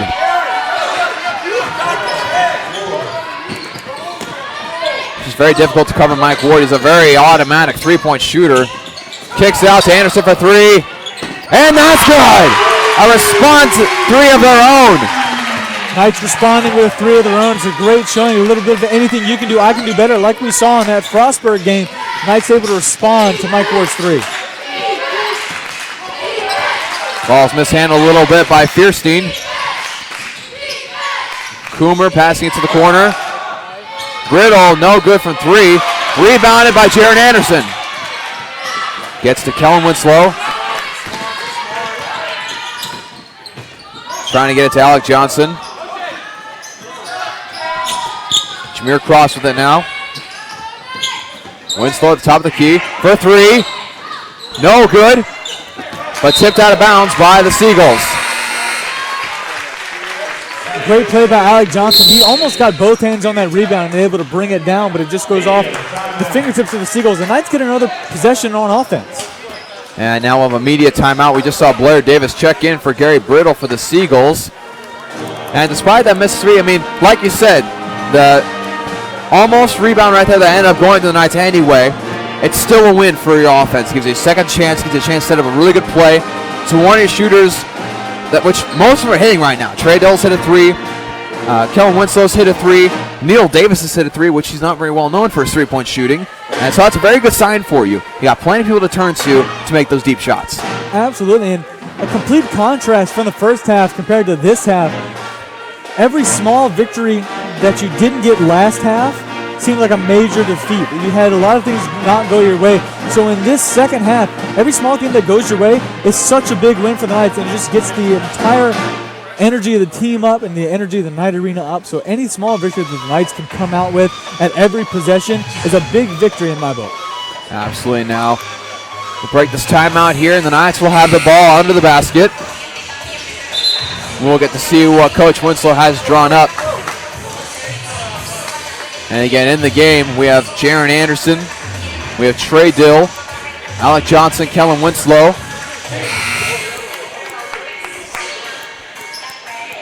As well as Jameer Cross. And for the Seagulls, you have number 33, Chase Coomer, number 2, Blair Davis, number 12, Mike Ward, 22, Johnny Fierstein, and number 15, James Foley. Jaron Anderson wants to take the three. He does. Off the right side, rebounded by Kellen Winslow. Out to Alec Johnson. Three attempt by Trey Dill. No good. And fought for by Kellen Winslow. But he'll be whistled for the foul as Chase Coomer hit the floor.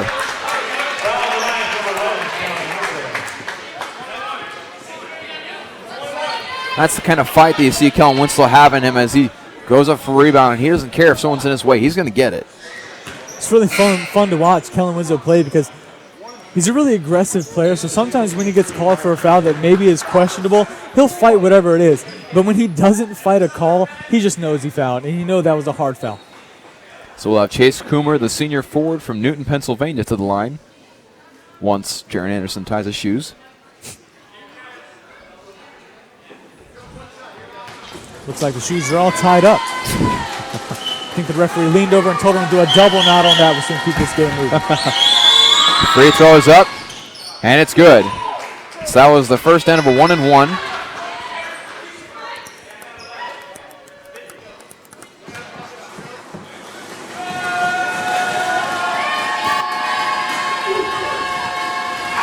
Coomer's second free throw is up, and good. Both of them end up rattling in, make it 66-48.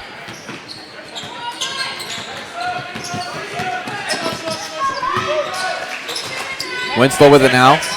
You're starting to see some tougher three-point defense from Salisbury as Jameer Cross dribbles in for the layup and scores.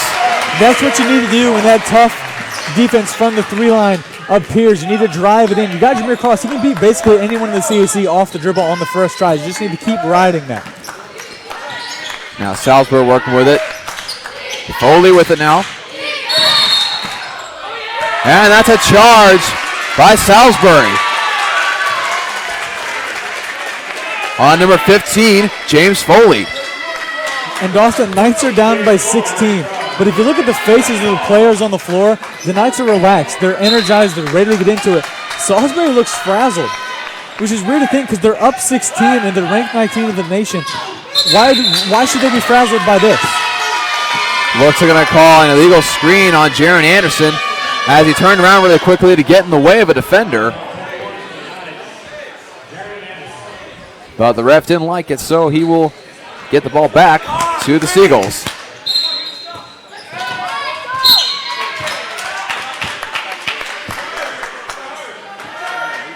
Goes out of bounds. It'll stay with the Seagulls. Mike Ward getting the inbound pass. Kellen Winslow defending. Good screen there. And that's a wild shot. And that's going to go out of bounds. I have no idea what that was that Mike Ward was trying to throw up. It looked like Mike Ward, he was trying to drive it in the basket. I don't think he was meaning to go up for a shot. I think he was looking to pass it out, but instead he just lost the ball, and in the process of trying to regain it, he knocked it up 30 feet into the air. I'm really more surprised that the Knights didn't pull it down on the first attempt there, because pulling it down was Marquise Roberson, and Roberson's only 6'1". Jameer Cross dribbling in. Alec Johnson on the far side. That's too strong. Rebound by Trey Dill. Got to Jameer Cross. Out to Alec Johnson for three. No good. Rebounded by Alec Johnson. Three by Jaron Anderson. Is no good. Rebounded by Trey Dill. Gets out to Kellen Winslow.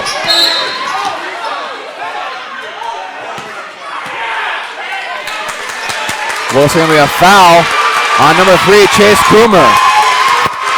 That's great hustle by the Knights. I don't know what was on that possession. 4 or 5 offensive rebounds for the Knights there.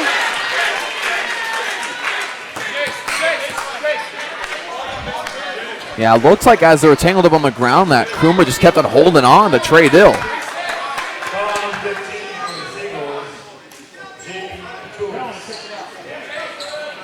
And so the Knights will retain possession. Had to be frustrating for the Knights on the last possession not be able to drain a three, but also a highlight you can take from that is the great offensive rebounding they displayed on that last drive. Johnson with it. Winslow in the corner for three. And that's good! Kellen Winslow showing that three-point capability that he has. And the Knights, not 5 minutes ago, were down 23. Now they're only down by 13. And we have ourselves a game.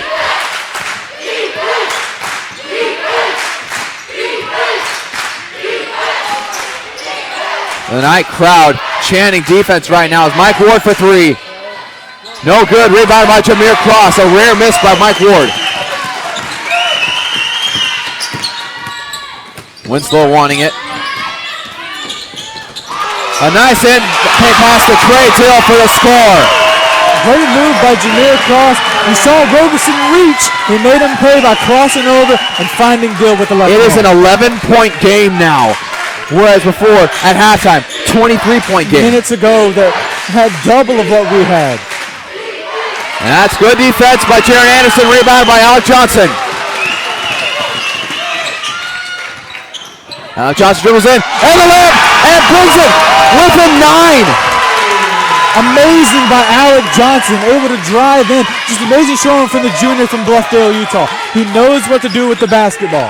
And that gives 10 points to Alec Johnson for the day.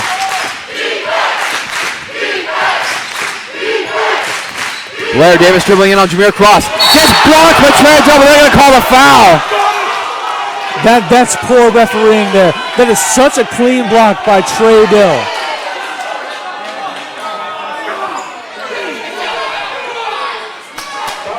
We're supposed to be unbiased. That's a poor call. It was right from behind, hand on the ball. But they'll give him the foul and send Blair Davis to the line. And more importantly, that's Trey Dill's 4th foul of the night. So Michael Newfield will come in for Trey Dill. It's a shame this young man has to come sit down because he did nothing wrong in that last play. Gotta have a field. Next free throw is up and good, and so the Seagulls will go back to an 11-point lead.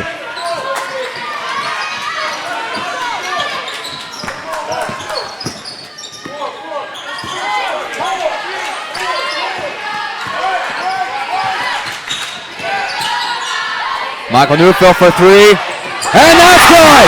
Michael Newfield immediately comes in and brings some more of that energy that they need. Single-digit game, Dawson. That's been a lot of bounds. It'll be Knight ball. The three was attempted by Gary Brittle. Now a timeout with an 8-point game here at Knight Sports Arena. Talk about some magic here in the second half. Just great showing. They're shooting phenomenal from three so far, especially picking up. They shot so poorly in the beginning, and now they're 9 of 23, 39.1%. They're shooting 41.3% from the field. Just a great showing by the Knights so far. They're playing better defense. They're getting those steals. They're forcing those turnovers that they need to force in order to get back in this game, and they're back in it, only down by 8. And they've also, with offensive rebounding, they're winning the battle 11-4. I mean, they are rebounding the ball like crazy on their side of the floor because they're shooting mostly threes right now to get back in the game. And so when they miss, they've gotten those offensive rebounds. That's been the difference. The Knights are outscoring the Seagulls in this second half, 22-37. Compared to the first half where the Seagulls outscored the Knights 46-23. So just a tale of two halves, basically, with this Knights team. It really is. And as happy as Coach Winters has to be with the effort of this game, there's also been some frustrations again with some foul calls. Latest one on Trey Dill. But again, if Coach Winslow, you're proud of the way your team has fought back. Your team did not just lay down and take the loss. They are fighting for every possibility of winning this game that they can. And now, with the ball with them having an offensive possession, they have a chance to bring it within 6 or 5. And that's the closest it would have been since 2 minutes into the first half. Cross with it now.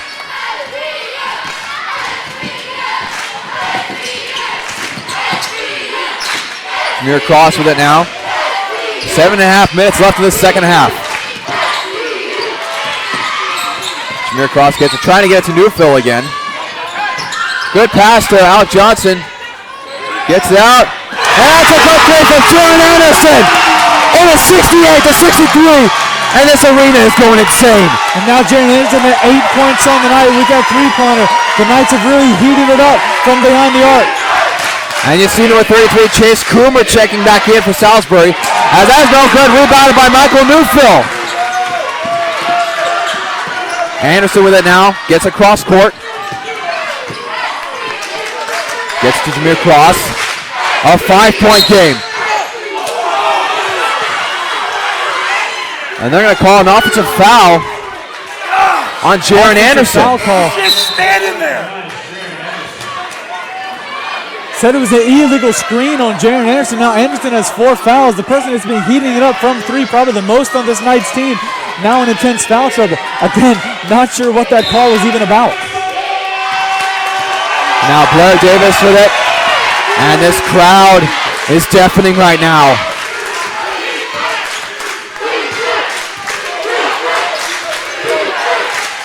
Mike Ward dribbles in, kicks it out. Brittle up and in over Michael Newfield. Jameer Cross with it. Alec Johnson gets across court. Blair Davis on him. And that's a foul on Blair Davis. Great work by Alec Johnson. Faked him up and then went to the other way and able to draw that foul. Send him to the line for 2.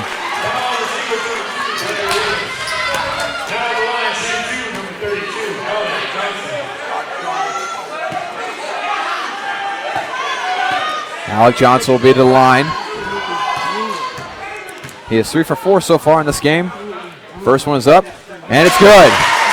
And that'll give him 11 points in the night so far.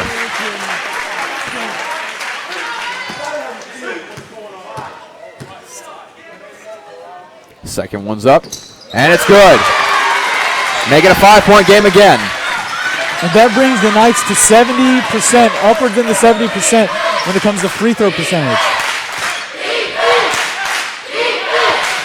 The students at SVU are chanting the defense on.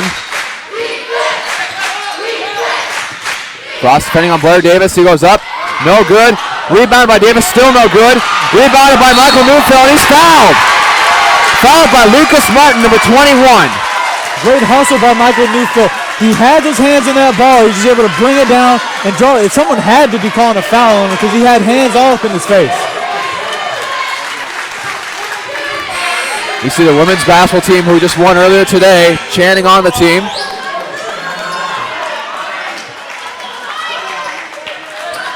Now Michael Neufeld to the free throw line.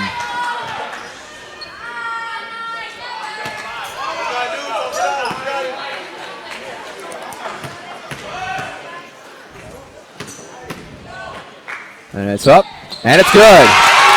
Makes it a 4-point game.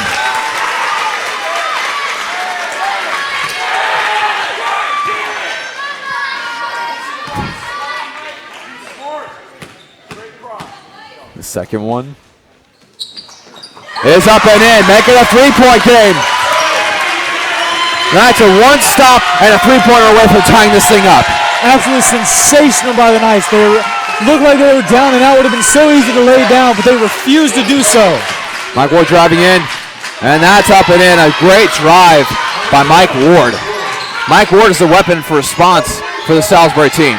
Leading scorer for the Salisbury team, and nothing you can do about that. Just a great drive and a great finish by a great player. Cross is going to call for a charge. As Jameer Cross drove in for the layup. They'll be guilty of the foul. Still a 5-point game. And that's Cross's first foul of the night.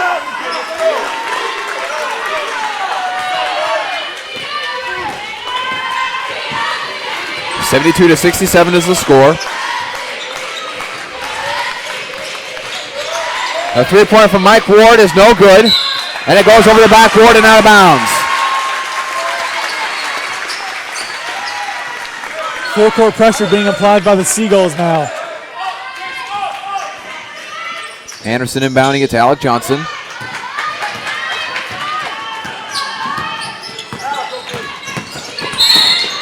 And he's going to get fouled by Chase Coomer.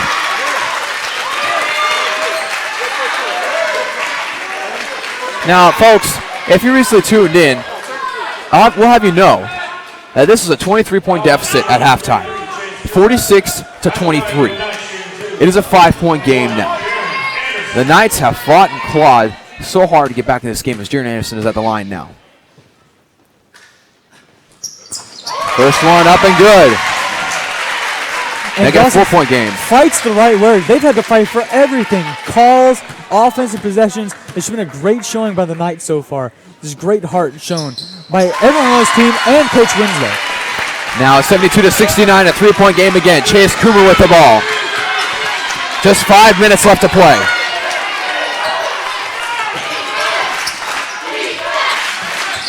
Brittle with it now. Mike Ward for 3. No good. And tipped out of bounds, I say, by Alec Johnson. And so it'll stay on the Seagulls side of the court. We'll have number 22, Johnny Fierstein, checking in for the Seagulls. And I was just about to say, Dawson, expect the Seagulls to go towards Ward a little bit more, but interim head coach Brian McDermott taking Ward out. He's their number 1 3-point shooter. Brittle going up and is no good. And it's picked up by Jameer Cross. Alec Johnson with it now. Crucial offensive possession. This is crucial for the Knights. Jaron Anderson has a 3 to tie this game up at 72. You've got to be kidding me. Mr. Clutch himself, Jaron Anderson, doing what he does best, getting Knights fans on their feet and getting this team back into this game. Chase Coomer up, no good. Rebound by Michael Neufeld to Kellen Winslow. To Alec Johnson, dribbles in to Michael Neufeld. Here it's taken away from him. And so they're going to call a foul on Michael Neufeld. And Neufeld's on the ground. Michael Neufeld appears to be a little bit shaken up on that last play, just diving for possession of the ball, and got the foul called on him, but glad to see him make his way to his feet. So we have Neil Davis and Trey Dill. Or at least Neil Davis for the time being checking in. So free throws will be attempted by number 5, Gary Brittle. Actually, instead of Neil Davis, it'll be Trey Dill checking in. Interesting, because Trey Dill has 4 fouls on the night. One more and he's gone. Not the only nice player with 4 fouls. Free throws up and good. Making a 1-point lead for the Seagulls. Now number 15, James Foley checks in for number 20. Actually, no. 22, Johnny Fierstein will remain in the game.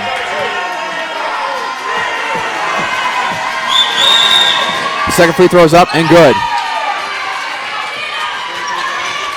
Alec Johnson with it. He has Brittle defending him.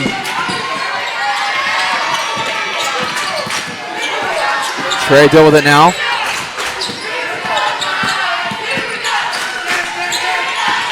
Jaron Anderson with it. A good drive in, and he's going to land and score. Tie the game back up at 74. Great move by Anderson. Looked like he was about to pick up his dribble, but instead put it down, did the hop step, got in there for 2. It's a tied game.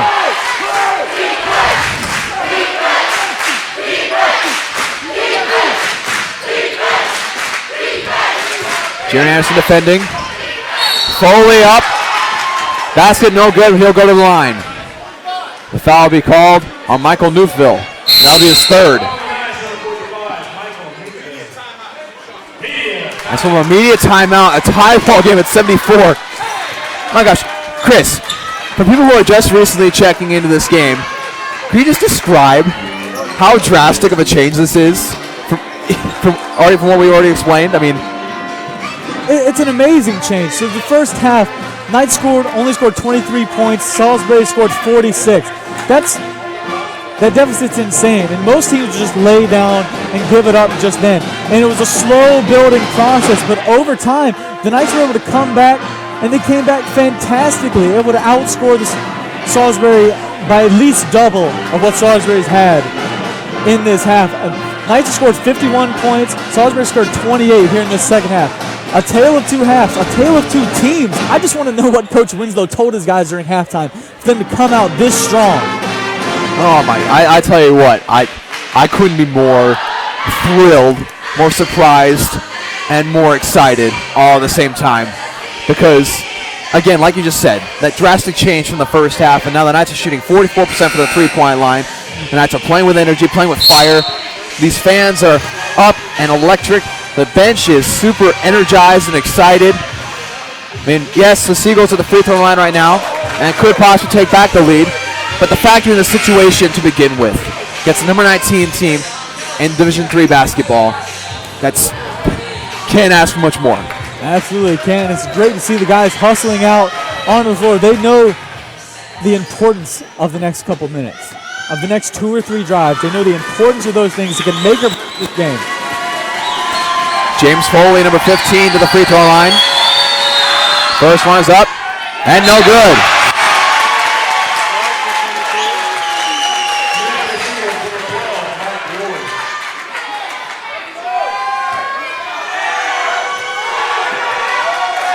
Second free throw is up, and bounces in.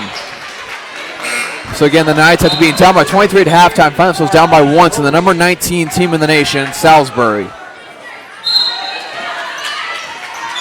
Alec Johnson with it. He's going to take it cross court. Jaron Anderson with it now. He's going to dribble in. Up and in! And they'll take the lead for the first time since early on in the first half. It might be the first time they've taken the lead in this game. It's amazing by the Knights, what they've shown, the heart they've shown. And Jaron Anderson might have even been fouled on that last drive. Just such heart shown by Jaron Anderson, especially, and all these Knights. Jaron Anderson now has 17 points, but the Knights need to play some defense now. And the travel is called on Blair Davis. Look at that bench.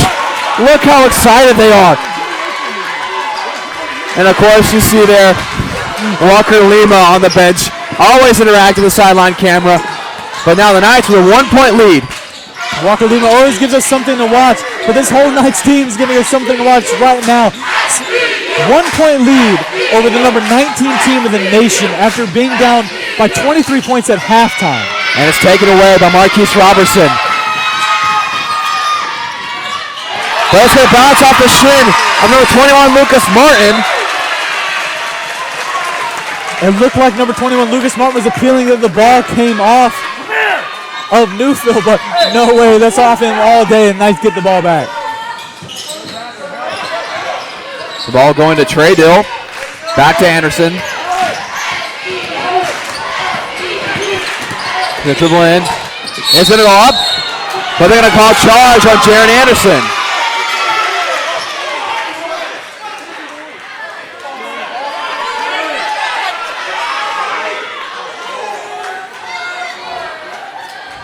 So that's Jaron Anderson's 5th. I thought he's out. He's out for the rest of the game. That's 5 on Anderson. That's the play they've leaned on the majority of this comeback to get back in this game. Leading scorer for the Knights so far, he's got 17 points. But so many other Knights have stepped up. Jameer Cross, Alec Johnson, Trey Dill being one of them. So expect someone to fill those shoes of Anderson and extremely quickly. So Anderson will end the night with 17 points, 3 rebounds, and 1 assist. But he'll foul out with 2.5 minutes left.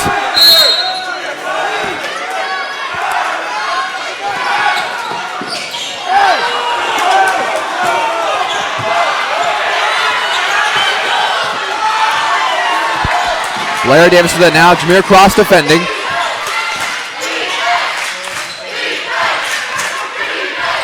And that's going to go out and rebounded by Michael Newfield.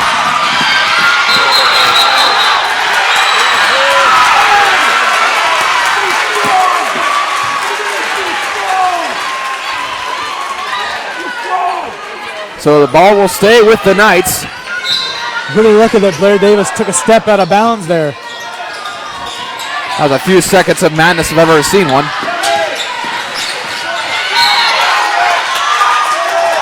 So they're going to call a foul here. Let's see who it's on. I think it's on Trey Dill. It is on Trey Dill, and I believe that's his 5th. He was double teamed and the ball was hit out of his hands. And the fans here are extremely dissatisfied.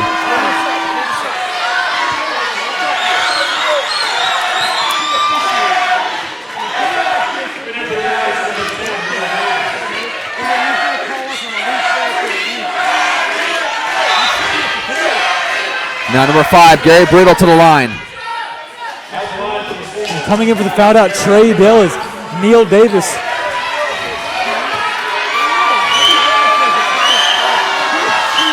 Yeah, Neil Davis came in, and now the free throw's up, and good for Brittle. Neil Davis had one of the threes to spark the comeback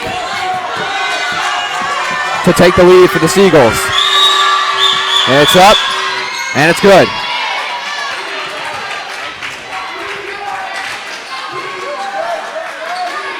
Alec Johnson with it. He'll be inbounding to Kellen Winslow. She's seen several times where it could be fouled. Jameer crosses it now. And kicked by number 21, Lucas Martin. He had Michael Newfield coming on the backside.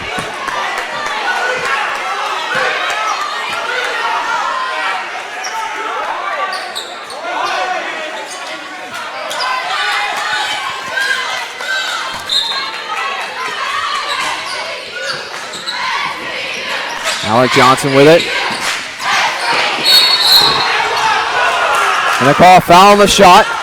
Alec Johnson is down the ground. That was a nasty fall taken by Alec Johnson on that layup. But he's going to get helped up by his teammates. And that'll be Mike Ward guilty of the foul.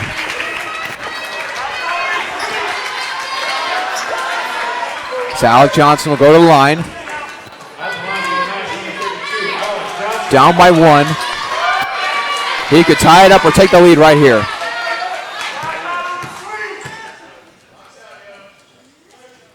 First one's up and good. tied at 77.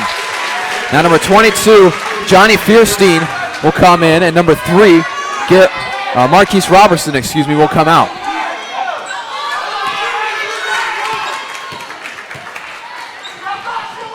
Second one's up, and it's good. That gets 78-77 in favor of the Knights. Just a minute and a half left.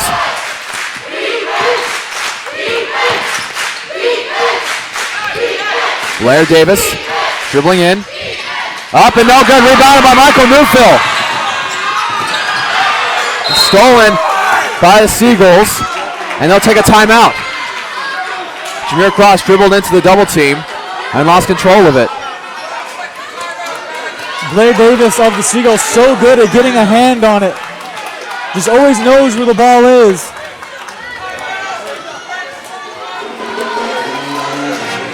And so we'll have a timeout right here that's taken by the Seagulls. They have only one remaining. The Knights have all 3.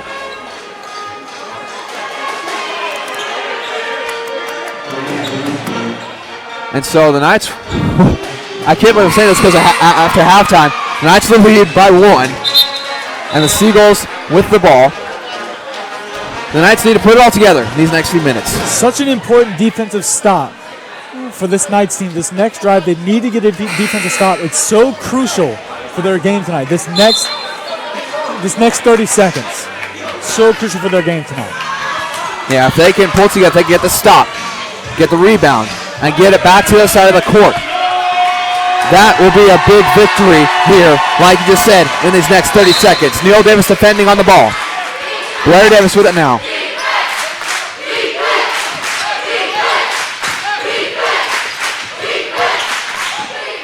And that layup's going to be good, and the and one for Johnny Fierstein.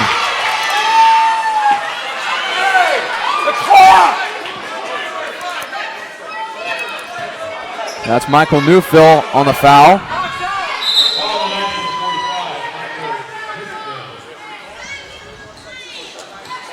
So we're figuring out some things with the clock.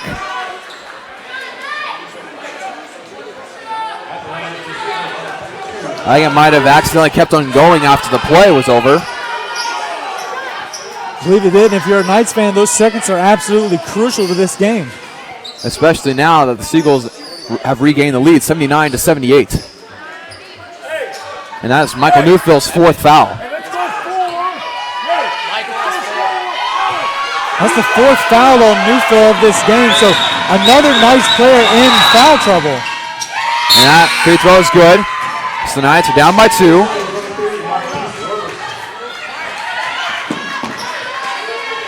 With just over a minute left, the Seagulls going to full court press. The Knights need to manage this. To Winslow. Jameer Cross again. Robertson defending. Johnson, the good screen. Pushed down by Robertson. And no foul call is stripped away from Jameer Cross. Now layup is good. Now they're up by 4. Alec Johnson with it now.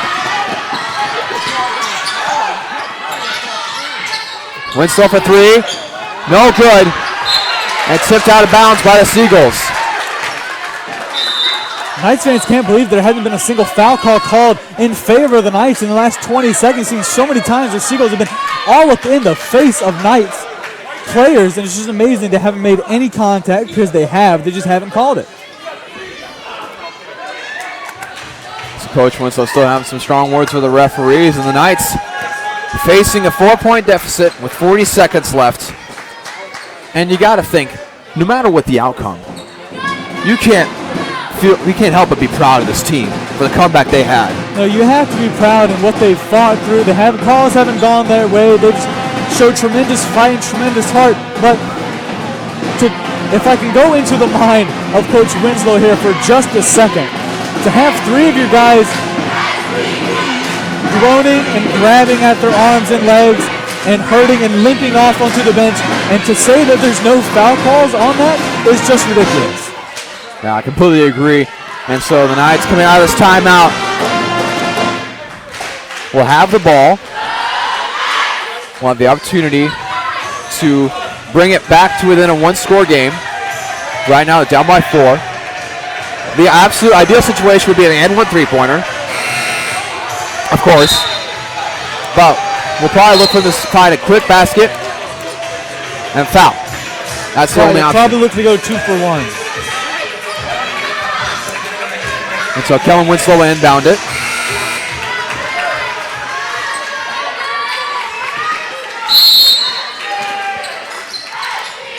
Cross on the outside. Neil Davis. Winslow for 3. Almost off the backboard and in. Johnson up. No good. Neil Davis in the basket. That's good. 24 seconds up, down by 2. Timeout by Coach Winslow. Knights still have 2 timeouts left, only down by 2. So achievable for this Knights team. They just need to keep it focused on defense and know where their man is at all times. And the smart Coach Winslow, they saved his timeouts for this time in the game. He now has 2 left with just half a minute left to play. So he has plenty of stuff he can do. Plenty of plays he can run. Plenty of defensive strategies he can put into play here. And now we see 2 players checking in for the Knights. Number 20, Austin Wood, and number 12, Brandon Caputo. You know what Coach Winslow's doing now? He's putting his shooters in. He's putting the guys that can make throwing shot, create throwing shot from beyond if they need to. I think that's his game plan at this point. He also needs quick defenders as well, as many of Salisbury's outside guards are very quick, very capable of getting to the basket. And at this point now for the Knights, Neil Davis is the tallest on the floor. Neil Davis is 6'3". He's got his quickest guys in and his shot makers in, as well as some stud defenders in Neil Davis and Kellen Winslow. And so Kellen Winslow will commit the quick foul.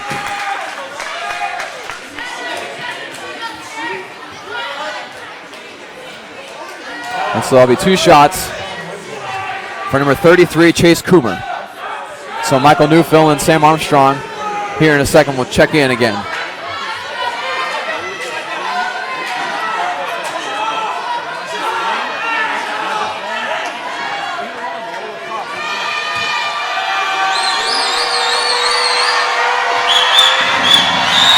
First one's up, and it's good. They get a 3-point game.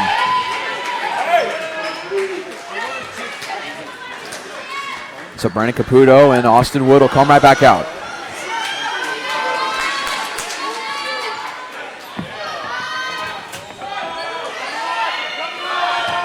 Second free throw.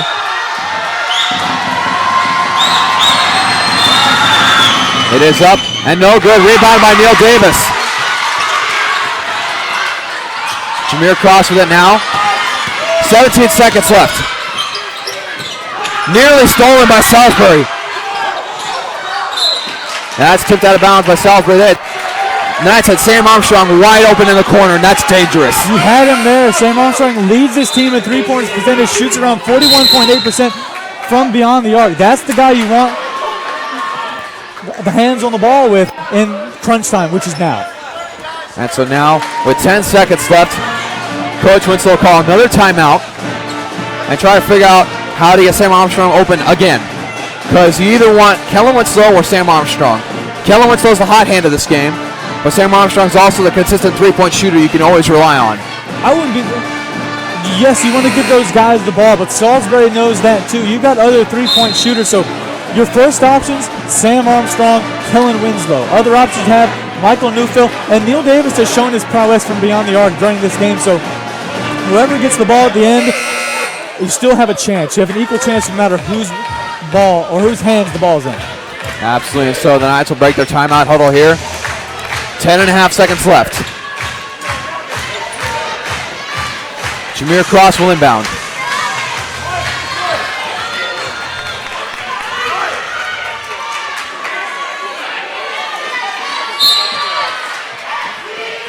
Neil Davis with it. Gets to Jameer Cross. Blair Davis will commit the foul. It'll be a block and it'll be a 1-and-1 situation, which helps, but at the same time, you're down by 3. It's a great opportunity because you get 2 free opportunities at the basket. I wouldn't be surprised if you make the first one and then intentionally try to miss the second one and get more points on the board. First one's up and good. It is 83-81. We'll see what Coach Winslow does in this situation. 8.1 seconds left to go. So 2 substitutions, Brandon Caputo and Austin Wood. Again, just putting your quicker guys in, guys that don't have that number of fouls that a Kellen Winslow has or a Michael Newfield has. So with the smaller group, you'd expect to not quite have the intentional miss. Second one's up and good. Match play some full court. So foul by Neil Davis. Knights down by 1 with 7.5 seconds left. And so Sam Armstrong and Michael Newfield will check in yet again.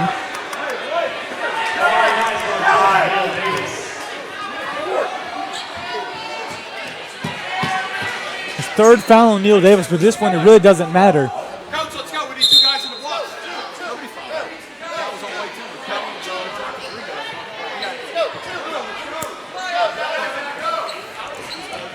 Looks like the referee's just trying to hustle things up. They need 2 guys on the blocks. No one fouled out, so you don't have time to talk to everyone.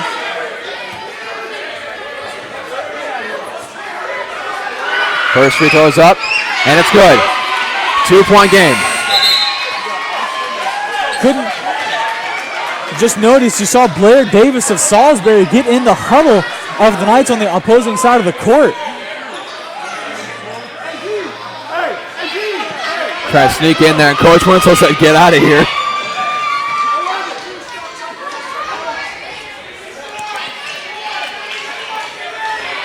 Now the Knights have no more timeouts.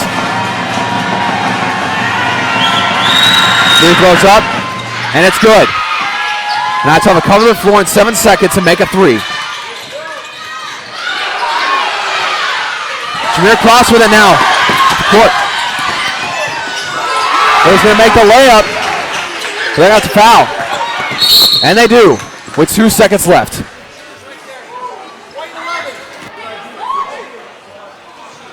Now the Knights are down by 1 with 2 seconds left. Not ideal if you're the Knights. You got the ball on the opposite side of the court. You don't have any timeouts left.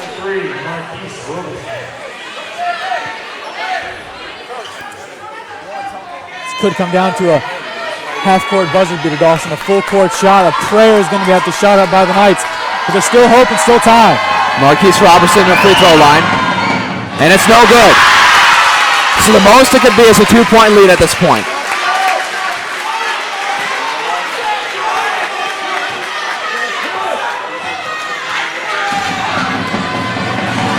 Free throws up, and it's good. Knights don't have a lot of time to get up the court.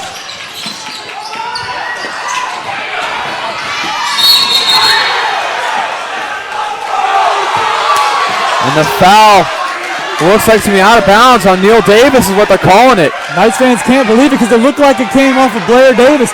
When you saw Blair Davis jawing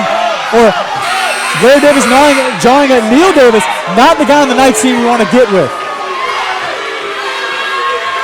Everyone in this arena is disagreeing with that call.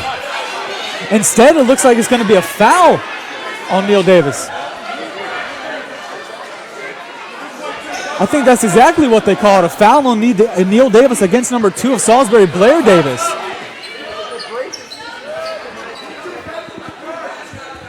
All right. My goodness. So now we have an inbound by Salisbury.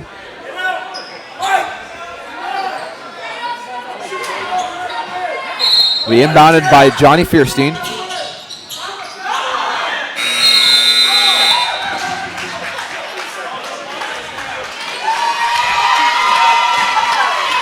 So they're going to call the game, and that'll be it.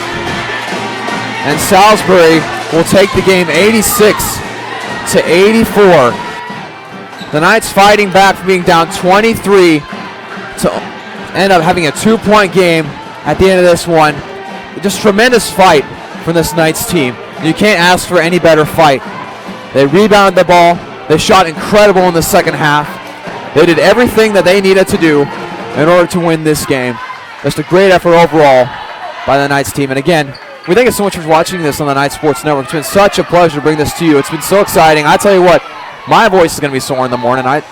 I can't believe how much I've screamed today, especially after that first half. But again, that's a testament to how well this team fought for this night's program today. You had some great players. You had Jameer Cross ended with 18 points. Jaron Anderson was 17, ended up fouling out.